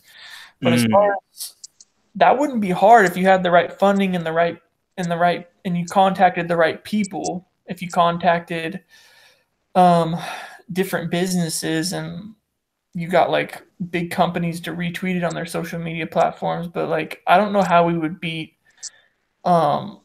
dumping like ice water on yourself. I want to see what you guys can come up with, but I don't know. I'm like I've thought about that, and I just don't know how you beat that. That was good. I don't know if we could take it or what, but that was really good. Yeah, it was good, and it didn't necessarily have to do with ALS. Like, there's nothing connected to ice water and ALS, but it was just like, yeah, it's a funny moment. You know, you see people like slip on ice, and then, you know, it's entertaining, and at the same time, people can like pat themselves on the back. Oh yeah, I did it for charity. You know, they could always use that excuse. So, yeah, I think that it is. I don't know. I guess it is possible, and what you said is so real. But I do want to hear Scorpion's point of view. So I used to go to mansion parties, and the majority of the mansion parties that I would go to, they were thrown by doctors, and everybody in if you live in a big metro area, there's somewhere on there that has mansion parties. Then there's also like a networking group, like people with businesses and stuff like that. Like, oh, I'm selling oil, you know, to Chevron. Do you want to jump in, or some type of thing? So you can go to networking parties to help bring awareness. You can say that, like, make some cards or something like that, and say, hey, you know, this is a ailment that that I suffer from, and as well as XYZ amount of people are suffering from. Here's my card. Even build a website with that that's on the card as well, so that people can reference it. And the majority of time, you'd be surprised at how many times, how much business that they get from it. Because there's the name escapes me right now, but it's like some liquor company that the guy, he started going to the networking events, and once he was going for like 2 years or something like that, and he was getting like no bites, and then after that he blew up. So now his liquor is locally distributed here, but oh my gosh. Okay, but yeah, so his business has taken off just through that. And there's another guy, it's his business is casting over fish tacos. He started off making tacos on some beat up old truck, and now he's got like 4 trucks and umpteenth amount of employees. This is all through the networking event. But let me ask you this: is like, would it be fair to compare businesses as opposed to like nonprofit organizations? Because with networking events, like, you're selling something, you're trying to sell a product, but for like nonprofit organizations, you're just trying to bring awareness to something. You're trying to sell a product and also get money for it. So you have to look at the team.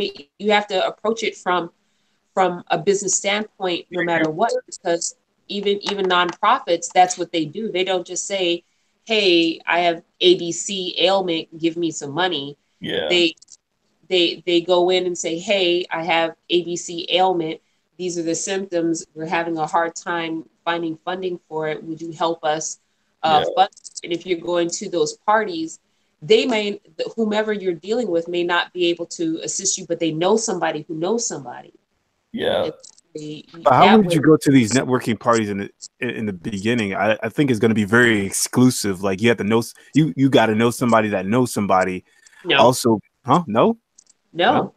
You just type in on Facebook, because this is how I found the networking group that I used to go to.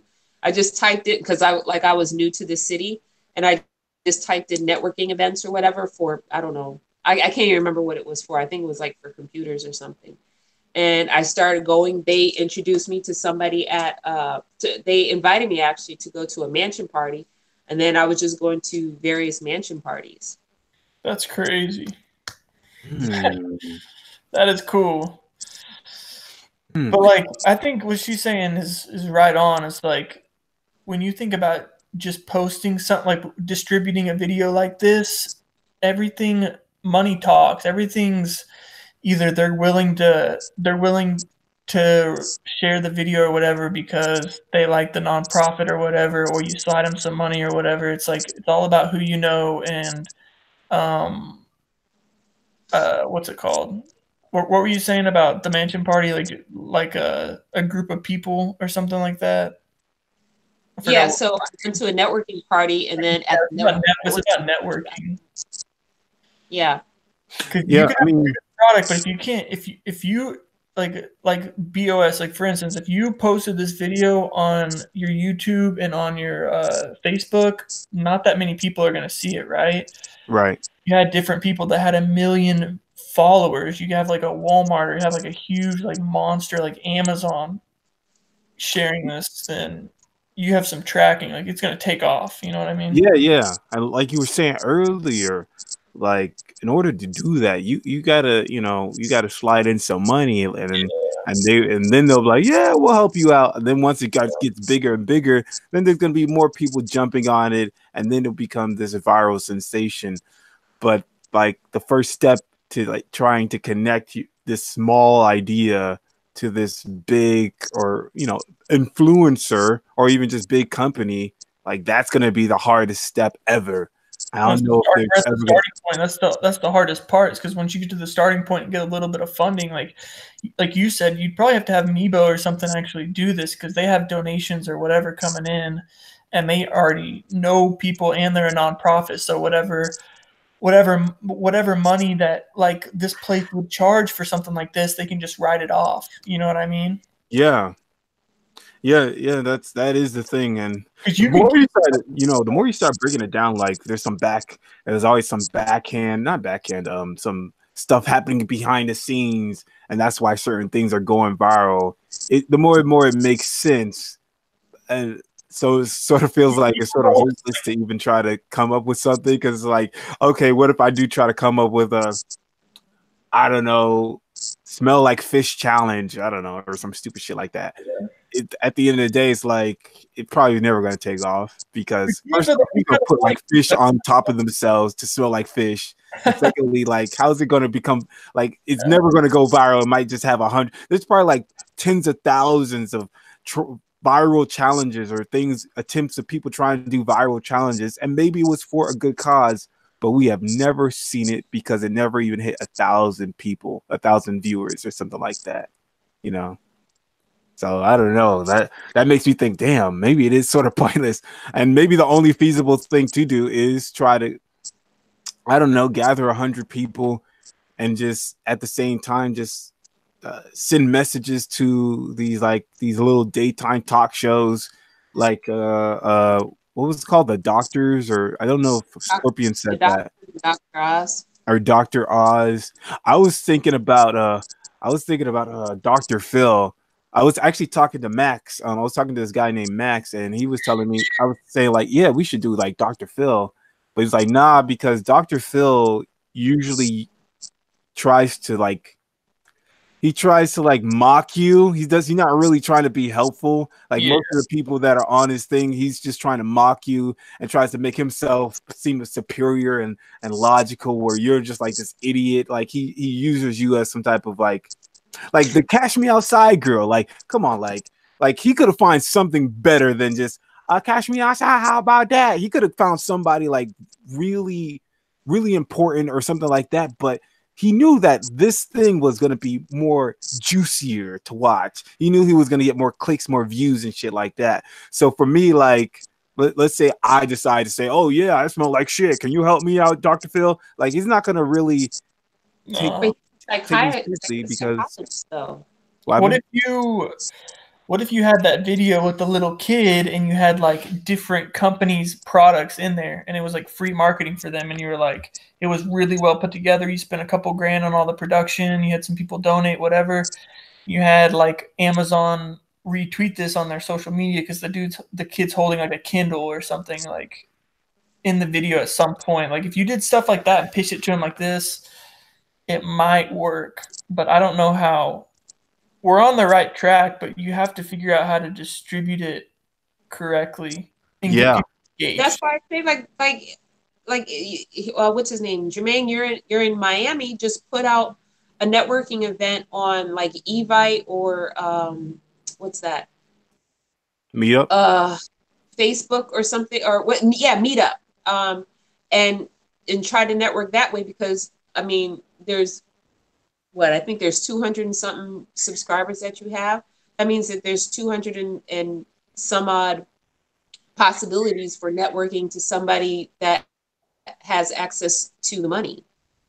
For instance, I go to I used to go to, I haven't gone just yet, but mansion parties, because they don't have mansion parties like every month or every day or something like that. It happens like every 3-4 months. So maybe the next networking event, I can go there and be like, hey, let me grab your ear for a second.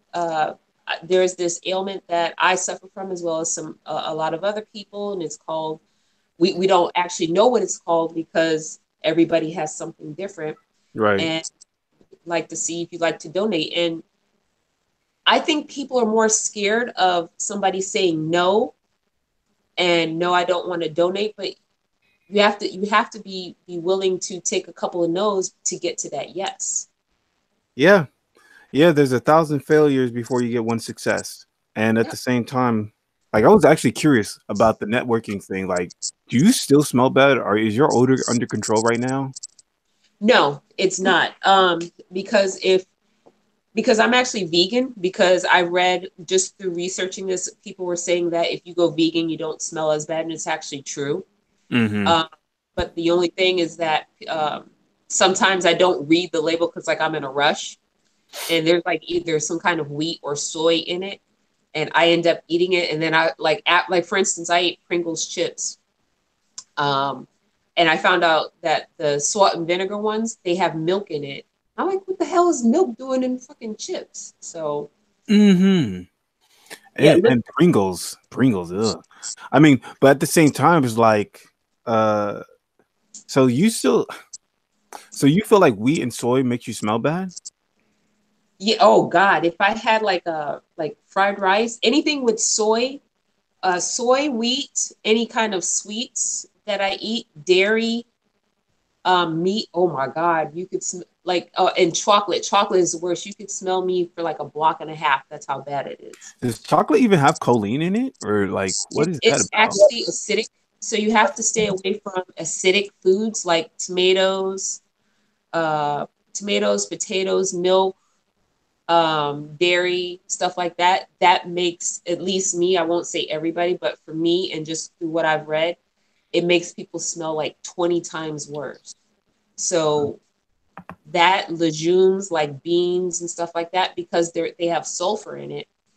My GI doctor, he actually put me on a diet to where I couldn't have anything with lectin in it. And that's potatoes, tomatoes, beans, and a couple other things that I can't remember. Yeah, you were talking. Taylor was talking to me about lectin. He was talking about lecithin. Lecithin's in soy. It's soy lecithin, so it's in a lot of stuff. That's lecithin, and this is lectin. That's different. Oh, yeah. I was talking about something else, but that breaks down into TMA. So that may be why that the fried rice, any soy stuff, that's lecithin. So that may be why, like, if you have TMA, I'm not sure what you have, but for me, like, soy kills me, or it used to. So. Yo, I always want to ask this because I don't know how people feel about this, but how do people feel about rice? Like white rice, brown rice? Do you feel like it affects you? Do you feel like it makes you worse? What about, because I was talking to Max too, and he was telling me like quinoa or whatever is like some type of grain, and he feels like that doesn't make him smell as bad. I wanted to hear other people's thoughts on that, because that always was always bothered me. I never really got a response from most people when we talk about rice or pasta. For me, if I'm not putting anything on the rice, I'm okay. Like on white rice, I think brown rice has more choline in it though. It's all about, for me, I'm not really like superstitious or listening to doctors. I've kind of understood like what I have. I feel like I know what I have, and I know that TMAU, it's like lecithin.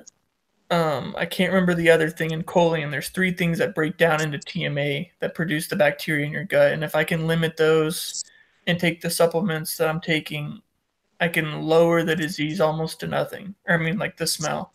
Mm-hmm. So like white rice, like stuff like that doesn't bother me, but like fried rice, like yeah, big time. Fried rice. Yeah, it has a bunch of soy in it, so Just fried anything is pretty bad, right? Because I guess yeah, I think it. Yeah. Yeah. What about you, Scorpion? So I think that ties into like the liver, going back to the liver thing. But for me, I don't. White rice kind of makes me smell like a skunk. Mm. Brown rice, I can't stand quinoa. Quinoa, you You can't can't smell. stand it because you don't like eating brown rice, or it Yeah. actually makes you smell bad? No, I just don't like eating it. Oh, But okay. I eat basmati rice, which is actually better, because the brown basmati rice, because it's actually flavorful, and it kind of has like a nutty kind of taste, like a hint of like cashews or pistachios. I can't place the nut, but it's some kind of nut. Mm-hmm. And, it's kind of expensive. It's the bag that I get is like 13 or 15 bucks for like a 10-pound bag. And I eat that with like vegetables, like no carb vegetables, like not snow peas. It looks like a snow pea. What's that? String bean? Is it String beans, okay. String beans? Nothing. But see, depending upon what I eat, the smells are different. And if I eat a lot of it, like if I eat a lot of vegetables, especially greens and stuff, I smell like garbage. Really? Yeah. Because I know like spinach. A lot of people think like spinach and kale and stuff is like is well, it is technically healthy, but it does make you smell more offensive compared to like romaine lettuce or something like that. Do Because you? carbs. What happened? Yep. The carbs in spinach, like romaine lettuce, it's mainly like iceberg and romaine lettuce. They have more water in it.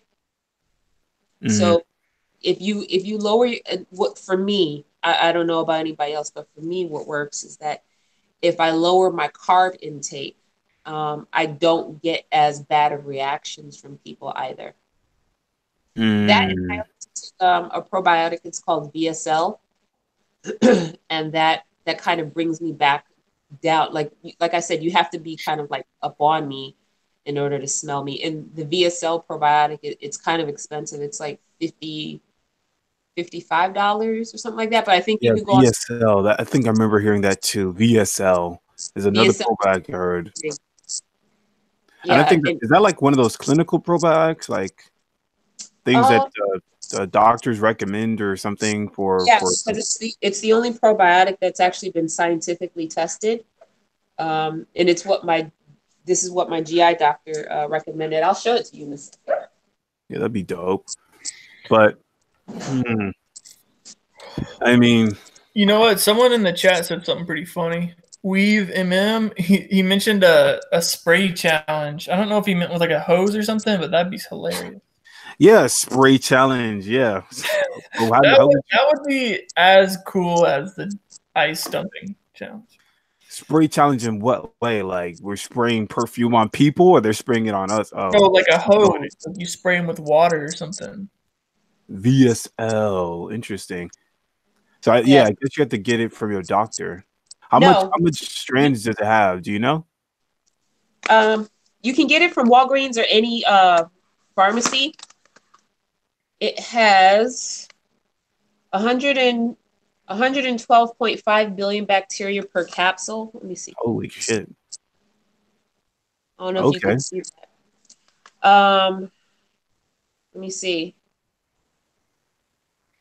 It says it has 112.5 billion lyophilized lactic acid bacteria.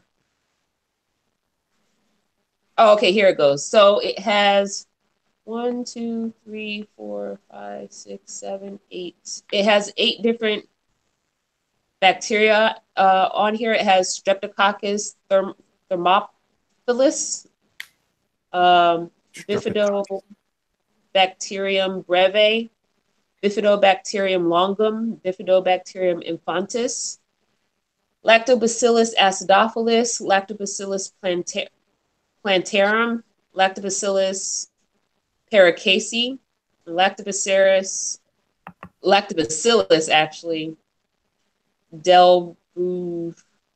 can't even see.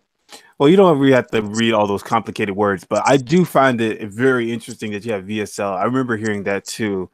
And you only can get it if it's recommended by a doctor, right? No, you can get. I get it. I get mine at Walgreens, but I live in California, so I go to Walgreens. You live in California? Where do you live in California? I live in SoCal. Oh, you live in South. Okay, you live in South, because I noticed that there's a lot of people that live in California, and I know there's like some people that live in LA. So, and I know I was actually talking to a couple of people who live in LA, so I was wanting to know like how close you are to LA. I'm about like an hour. Oh, an hour and a half. Far. Yeah, it's not that far. Yeah, well, I don't know. I mean, I think that's sort of far. Have you ever wanted to go? Yeah, let me ask you two these things. Have you ever, any of you went to the met up with someone, or have you ever tried to meet up with someone? No, because there's no group where I am. Yeah, me either. There's no group in Arkansas. Yeah, I never really heard too many people who have something in Arkansas. But what the fuck? Body Odor said, "Can I sing, Doctor? Can I send you a song I'm working on? I can send it to your email. I want to know what other people think." Oh wait, Jose Sanchez lives in Central California. What city do you live in? It's like Bakersfield or something like that, right? Bakersville? I don't know. But yeah, thinking about like challenges, like okay, like you were just going back to the spray thing. Like what could other things be that would be very interesting?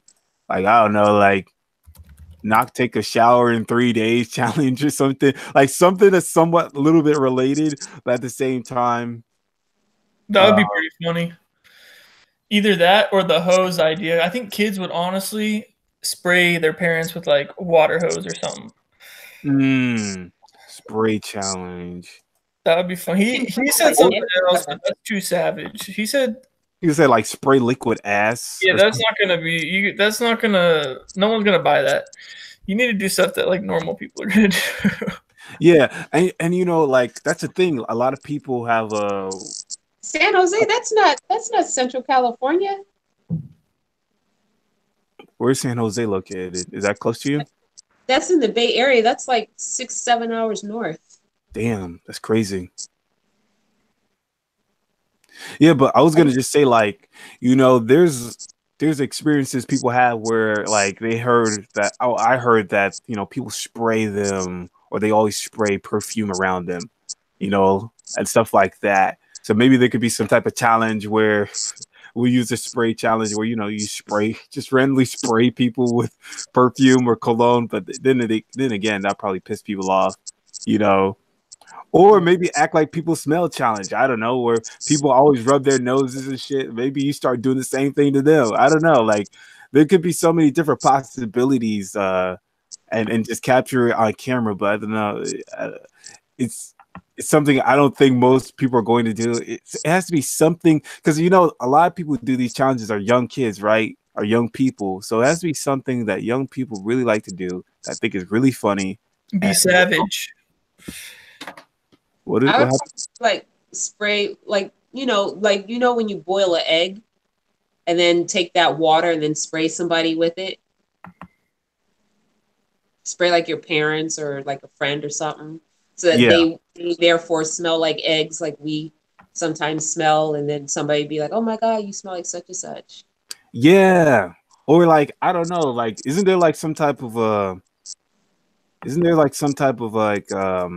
since she was talking about, the guy was talking about like liquid ass. Isn't there like some type of like liquid thing that smells so bad and like you could like prank people and put in people's like cars or something like that, or something like that. Maybe I know that sounds crazy, but just throwing ideas out there. Maybe that could be something that we could do that make it viral, because I'm pretty sure people love to do pranks on people and stuff. So maybe that'll be a thing that we could do. But I don't know. Yeah, I gotta get off. Sorry to cut it short, but it was fun talking to you guys. I'll be on the next one. Thanks for having me on. So No, I appreciate it, Taylor, man. Yeah, I appreciate the contributions. Yeah, you have a good night, man. all right, you too. See you guys. Bye. All right. Take care. See you later. You too. Bye. But going back to you, Scorpion, I know I didn't really talk to you as much. Like, so you had it. You said that you had it for 7 years or so. No, I've been going to the doctor for 7 years.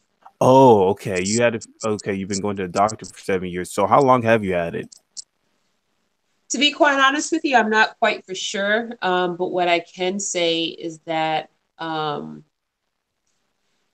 let me go back. So my kid's dad, before, when I was with him, he had some type of really bad bacterial infection, and he had like really bad breath. I remember, and like I could smell him from like maybe 3 feet away, like his breath. And it ended up to where things were getting so bad that he lost 20 pounds in 2 weeks. And I took him to the hospital, and he was in he ended up in the hospital for 2 months, and they didn't know what was wrong with him. So they just kept pumping him with like this super strong antibiotic, and then he was there for a cure. Fast forward to me now, I didn't know that there was anything wrong with me because nobody said anything or reacted at any particular way. And then when I moved to Southern California from the Bay Area, that's when like my coworkers, they used to say things like under their breath, like funky bee, something in here smells like ass, stuff like that. I would overhear them say. So the reason why you said you at least, so you're saying that you used to have a boyfriend, or I guess, yeah, you had a partner who had really bad breath, and then like what happened afterwards? You said you lost weight, he went to the hospital. Did he get better at all? Yeah, he did. He has no more bad breath. He gained his weight back. He's basically fine. But then later on, once you moved to another area, I forgot what the area was, that's when you started hearing people react to you or making comments under their breath about you. Yeah. And can I ask you, like, what age were you when you started hearing that type of stuff? I came to Southern California, like I'm old, like I'm almost 50, so like 5 years. So like I think when I was like 36, 34. Yeah, 34 when I came down to Southern Cal. And that's when I was But I also think that people here in Southern California, they're a little bit more vocal. In the Bay Area, it's kind of like New York. Everybody kind of minds their business, versus down here, you know, they care very much about the aesthetic. Let me ask you this. I don't know anything about California, but is like Oakland and Bay Area the same thing, or they're just close to each other? Yeah, well, Oakland is in the Bay Area. The Bay Area consists of San Francisco, San Jose, and Oakland. So basically the three bigger cities, that's the Bay Area. Yeah, I think I know somebody that actually is in San Francisco that has some type of body odor condition. But I don't really know her like that. I don't know if I should be able to like send her information out. But yeah, but going back to your story, you moved to another location and people started making comments. And initially, like, you just thought people were just hating on you or something like that? No, at first I was flabbergasted. I was like they said something about, like, this one dude, he's like, funky bee. I was like, bitch, that's your upper lip. Right. So like anytime somebody was coming at me, I was always coming at them with comebacks. But then I was like, there's something to like different people all saying the same thing about me. Right. Yeah, there's like some type of pattern. Mm-hmm. And then eventually you started to try to like what was like the first thing that you tried to do? Did you just go to like the doctor, or did you just put on more deodorant, or what was the game plan when you started trying to fix it? Oh, I was damn near bathing in perfume. Wow. So yeah, it was like a combination of like my funk plus perfume on top of it. So like you were getting hit with like funk and perfume at the same Yeah. time before you saw me. Yeah, yeah. But Oh, good. okay. No, I was just gonna say, yeah, like that's the typical things. Like most people think, okay, I smell bad, so maybe I should put on more deodorant. I know when I was in high school, like I just naturally thought to myself, okay, maybe I need to get stronger antiperspirant and get like the medical stuff. And so I started putting more on my underarms, and nothing happened. So I was like, I don't know what's going on. So yeah, I definitely agree with what you're talking about. But after you realized that didn't do anything, you went to the doctors, I guess. I'm assuming. No, actually, I start researching because nobody would no for some reason. I don't know if it's because of my presence. I don't know if it's because I'm from New York or something. But Oh, nobody you're would originally from New York. Cool. nobody would ever say it to my face. See, and that's why I think like if I were in New York, that I would do a lot better, because over there they'll at least tell you to your face versus say things behind your back. At least that's been my experience. Mm. But I actually went online and I was like typing in fecal body odor, and then somebody had some website saying, you know, like all what they've tried to do and to try and cure themselves. Like they soak themselves in Epsom salts and lavender oil and baking soda, and the smell went away for about an hour, and then after the hour it went right back to the fecal body odor. And then I was led to eventually Cure Zone, and that's where I learned about the Candy Gone and the 3-lac there. You know, I want to ask you this: do you feel like it's better that people are more upfront about your odor as opposed to them talking behind your back? Like you, because you just said something like, you just posed a very interesting. Well, you said something that was very interesting, and you said New York, they'll tell you straight up that you smell bad. So would you prefer that as opposed to people just whispering behind your back? Oh no, definitely tell me to my face, because give me the opportunity to either correct what I'm doing or let you know how I'm feeling about it versus talking behind my back, because then that's cowardice. That's showing that you're I'm trying to think of a different word than the curse word that I'm thinking of, but you know what I mean. Yeah. You know, I'm very like, if I don't like you, I'm gonna tell you to your face. And if I don't like, and if somebody were to smell bad, I'd be like, hey, my dude, you smell like so and so or whatever. But in my head, I'm looking at it as I'm helping you versus making fun of you, because that's not my intention, and that's not, I don't know, that's just not how I was brought up. Right.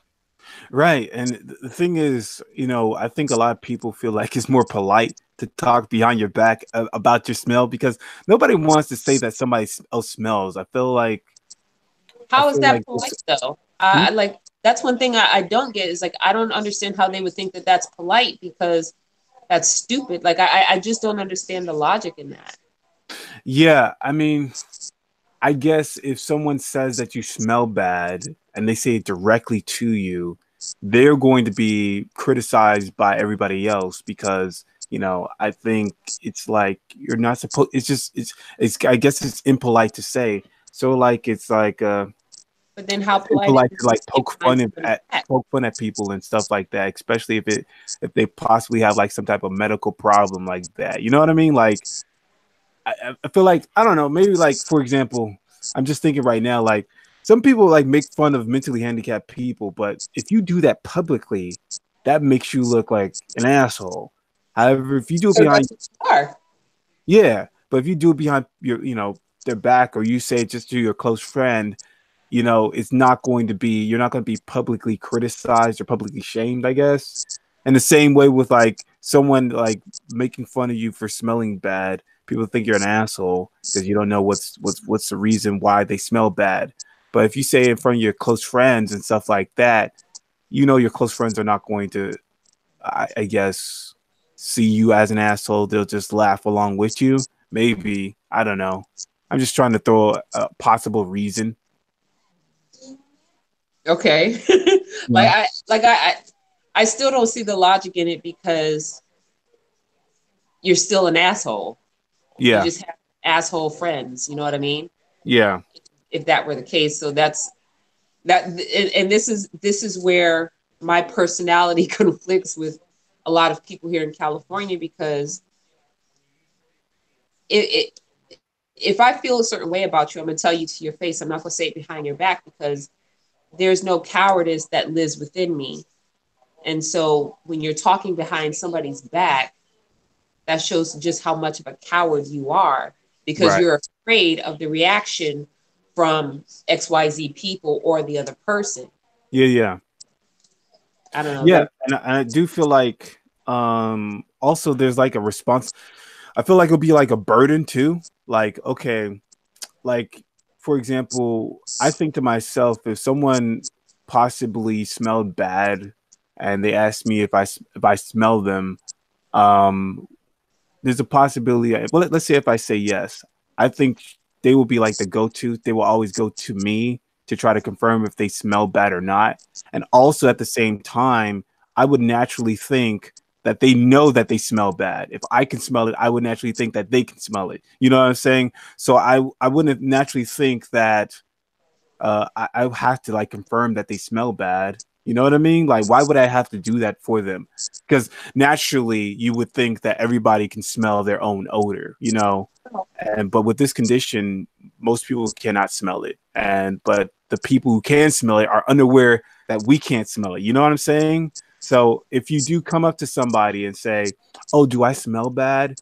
I think they feel like you're messing with them. You know what I mean? Yeah, so they're just gonna just say like, "Oh yeah, of course you don't smell bad."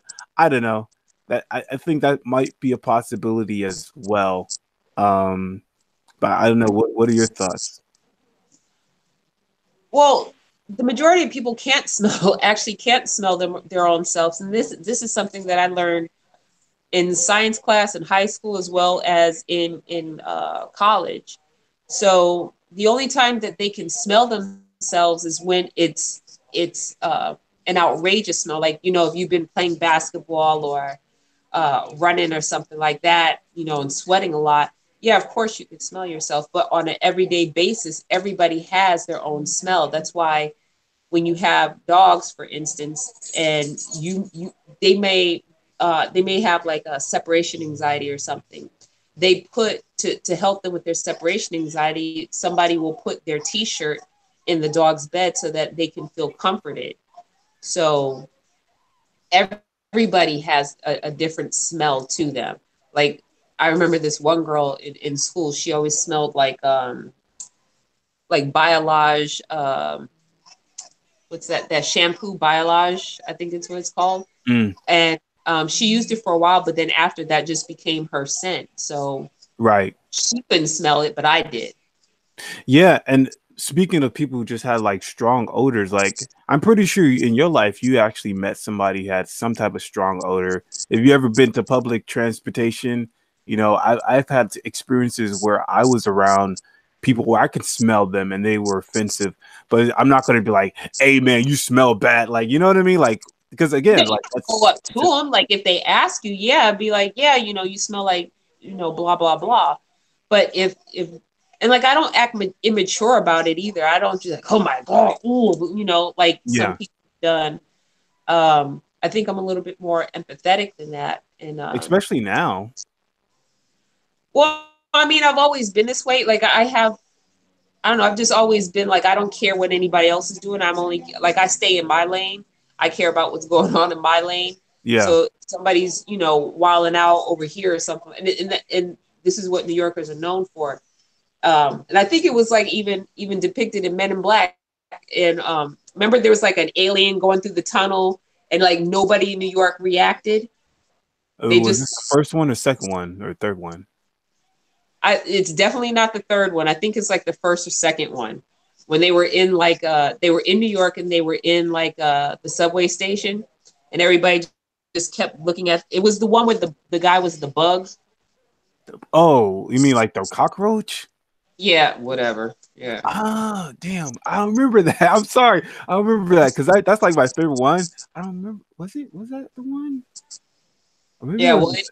we like stuff can happen around us and we don't care because we stay in our own lane. We're trying to get to our job. We're trying to get to what we have to get done. And we don't care about what other people are thinking. Yeah. Yeah, I mean, because it's funny that I know that there's a couple of people who also have it in New York as well. Um, but yeah, I guess since you said that with within the vegan diet, like it did reduce it to a degree, but nonetheless, you still get reactions. Um, how's the workforce, or how is how's your experience in the workforce, or how's your experience in your job? Do you still people still mess with you, or is it just very tame? Is it manageable at this moment? So I'm out of work because the way that it works for me is that since I moved to Southern Cal, I've only been doing like a lot of temp jobs. So I'll get like an assignment, let's just say for a year, and out of that year, I'll only work for 3 months because the way that it goes is that the first month people are wondering what that smell is, and then the second month they figure out that it's me. By the third month, they're tired of it because they think that I haven't taken a shower or something like that, and Yeah. just the other lady, they find some excuse. Like I might be 2 minutes late to work and they'd be like, oh, you're fired because you're 2 minutes late. I'm like, really? Yeah. I had to sue a company because they fired me over some bogus reason. So Wow. Someone you had to sue him. Did you win? Did you, or are you still, I is it sure still did ongoing? win. No, Pardon? I won.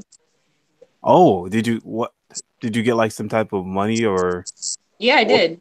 Because because what I did is that I was recording what was being said, and because I was watching this one video. It's of some like high school, I want to say junior high or high school girl, and she shows like how she's being harassed and how like people are like holding their mouths, their noses and stuff like this as they're walking down the hall.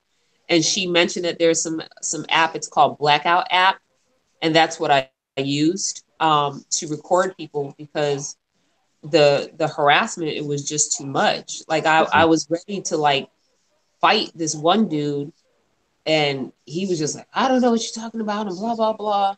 I was like, all right, say something else. And he says something else, and I threw him out of his chair. But wow? That's I crazy. actually, yeah, I know, but you get pushed to that point because one thing I can't stand is I can't stand when people lie to my face because I feel like they're insulting my intelligence Yes, exactly. that I'm supposed to be stupid enough to believe whatever you're telling me out of your mouth versus your actions are telling me something different. Yeah. I definitely feel that, especially when I would try to, confront people and ask them, "Oh yeah, do I smell bad?" And they're like, "No, I don't smell anything." But then later on, you still see them like, talk behind your back or overhear them talk behind your back. It's really, really frustrating. Um, but I guess I gotta go back to the main topic here for the hangout, but I think we discussed so many different things about like the different possible methods in order to bring awareness to this condition. Um, it's like, what Taylor was saying originally about how if we really want to bring some type of awareness about it, we will have to have some type of money, some type of money to send it to somebody in order to bring awareness to it, in order to kick off this like viral video that might get some looks and possibly get some conversion or some funding.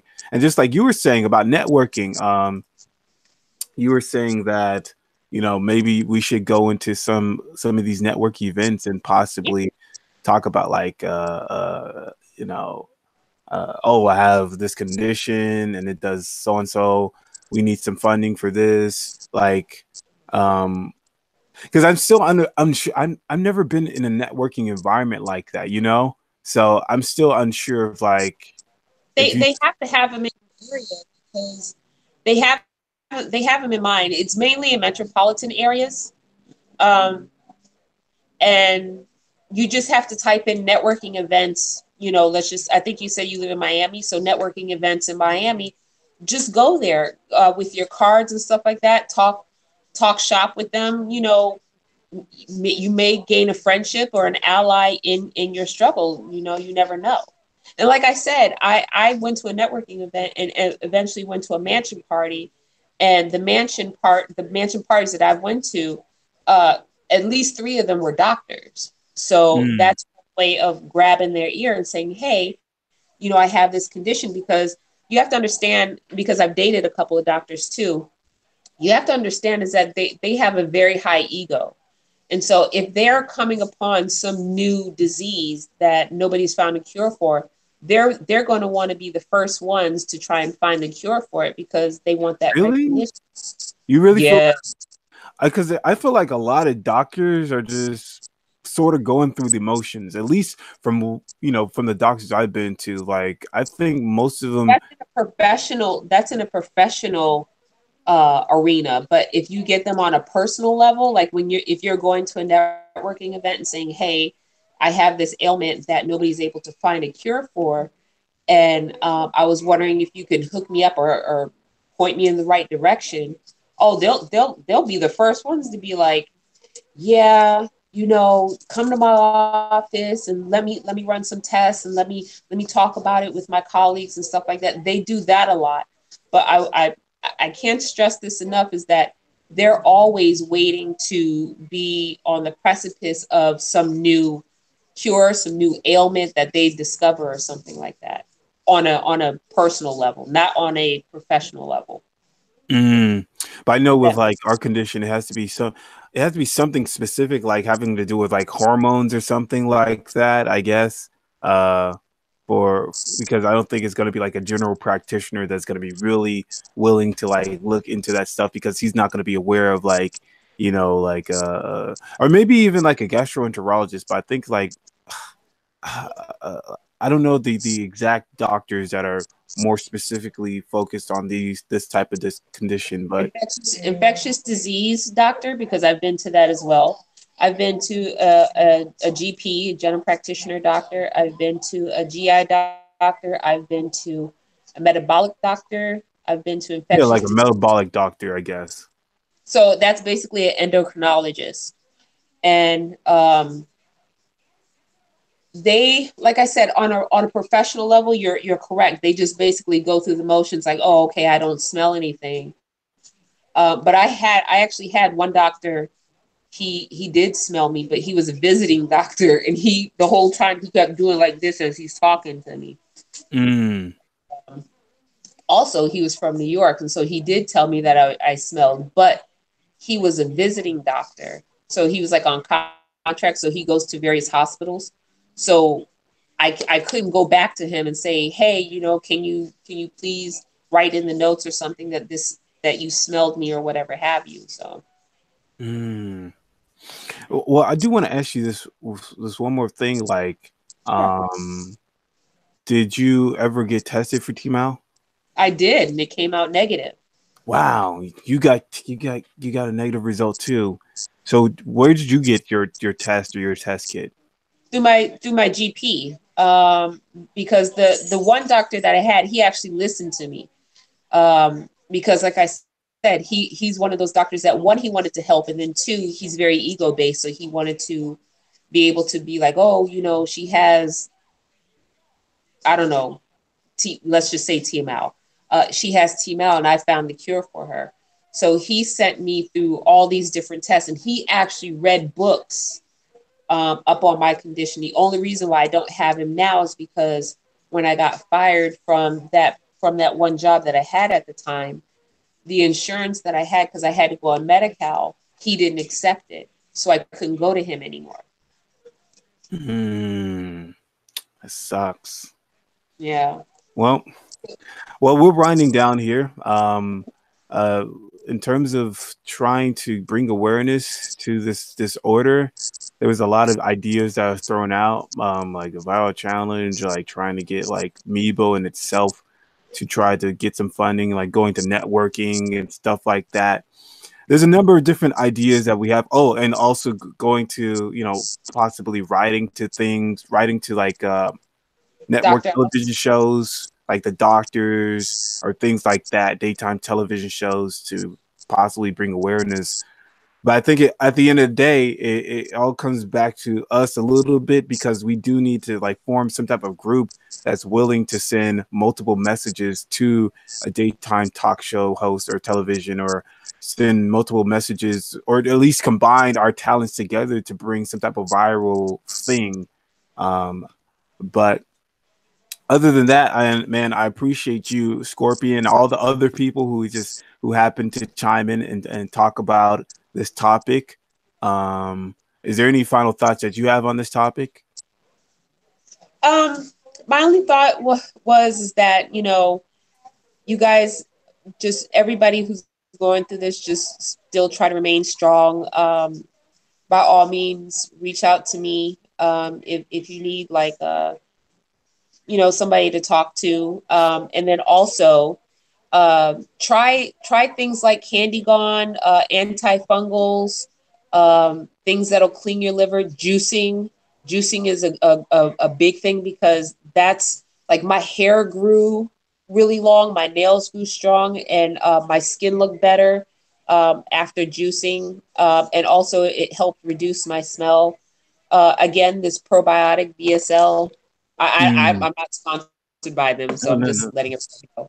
But to try those, and also, you know, try to go to some networking events in your area, or create a meetup group in your area, so that you guys can brainstorm in your area to try and bring attention to this issue, and then try to figure out where to go from there. Yeah, that is a good idea. I just I did want to say this. It's probably going to be very difficult for people to actually go out and do networking. But if you did do like a meetup group for like TMAL or PATM, maybe that would, you know, maybe then we will be able to do like, you know, combine our talents and do stuff. So that's also a good idea. But yeah, we're winding down here. This is the Saturday Night Hangout. And I appreciate Scorpion for coming on and supporting and giving some input on the topic. But we are out of here.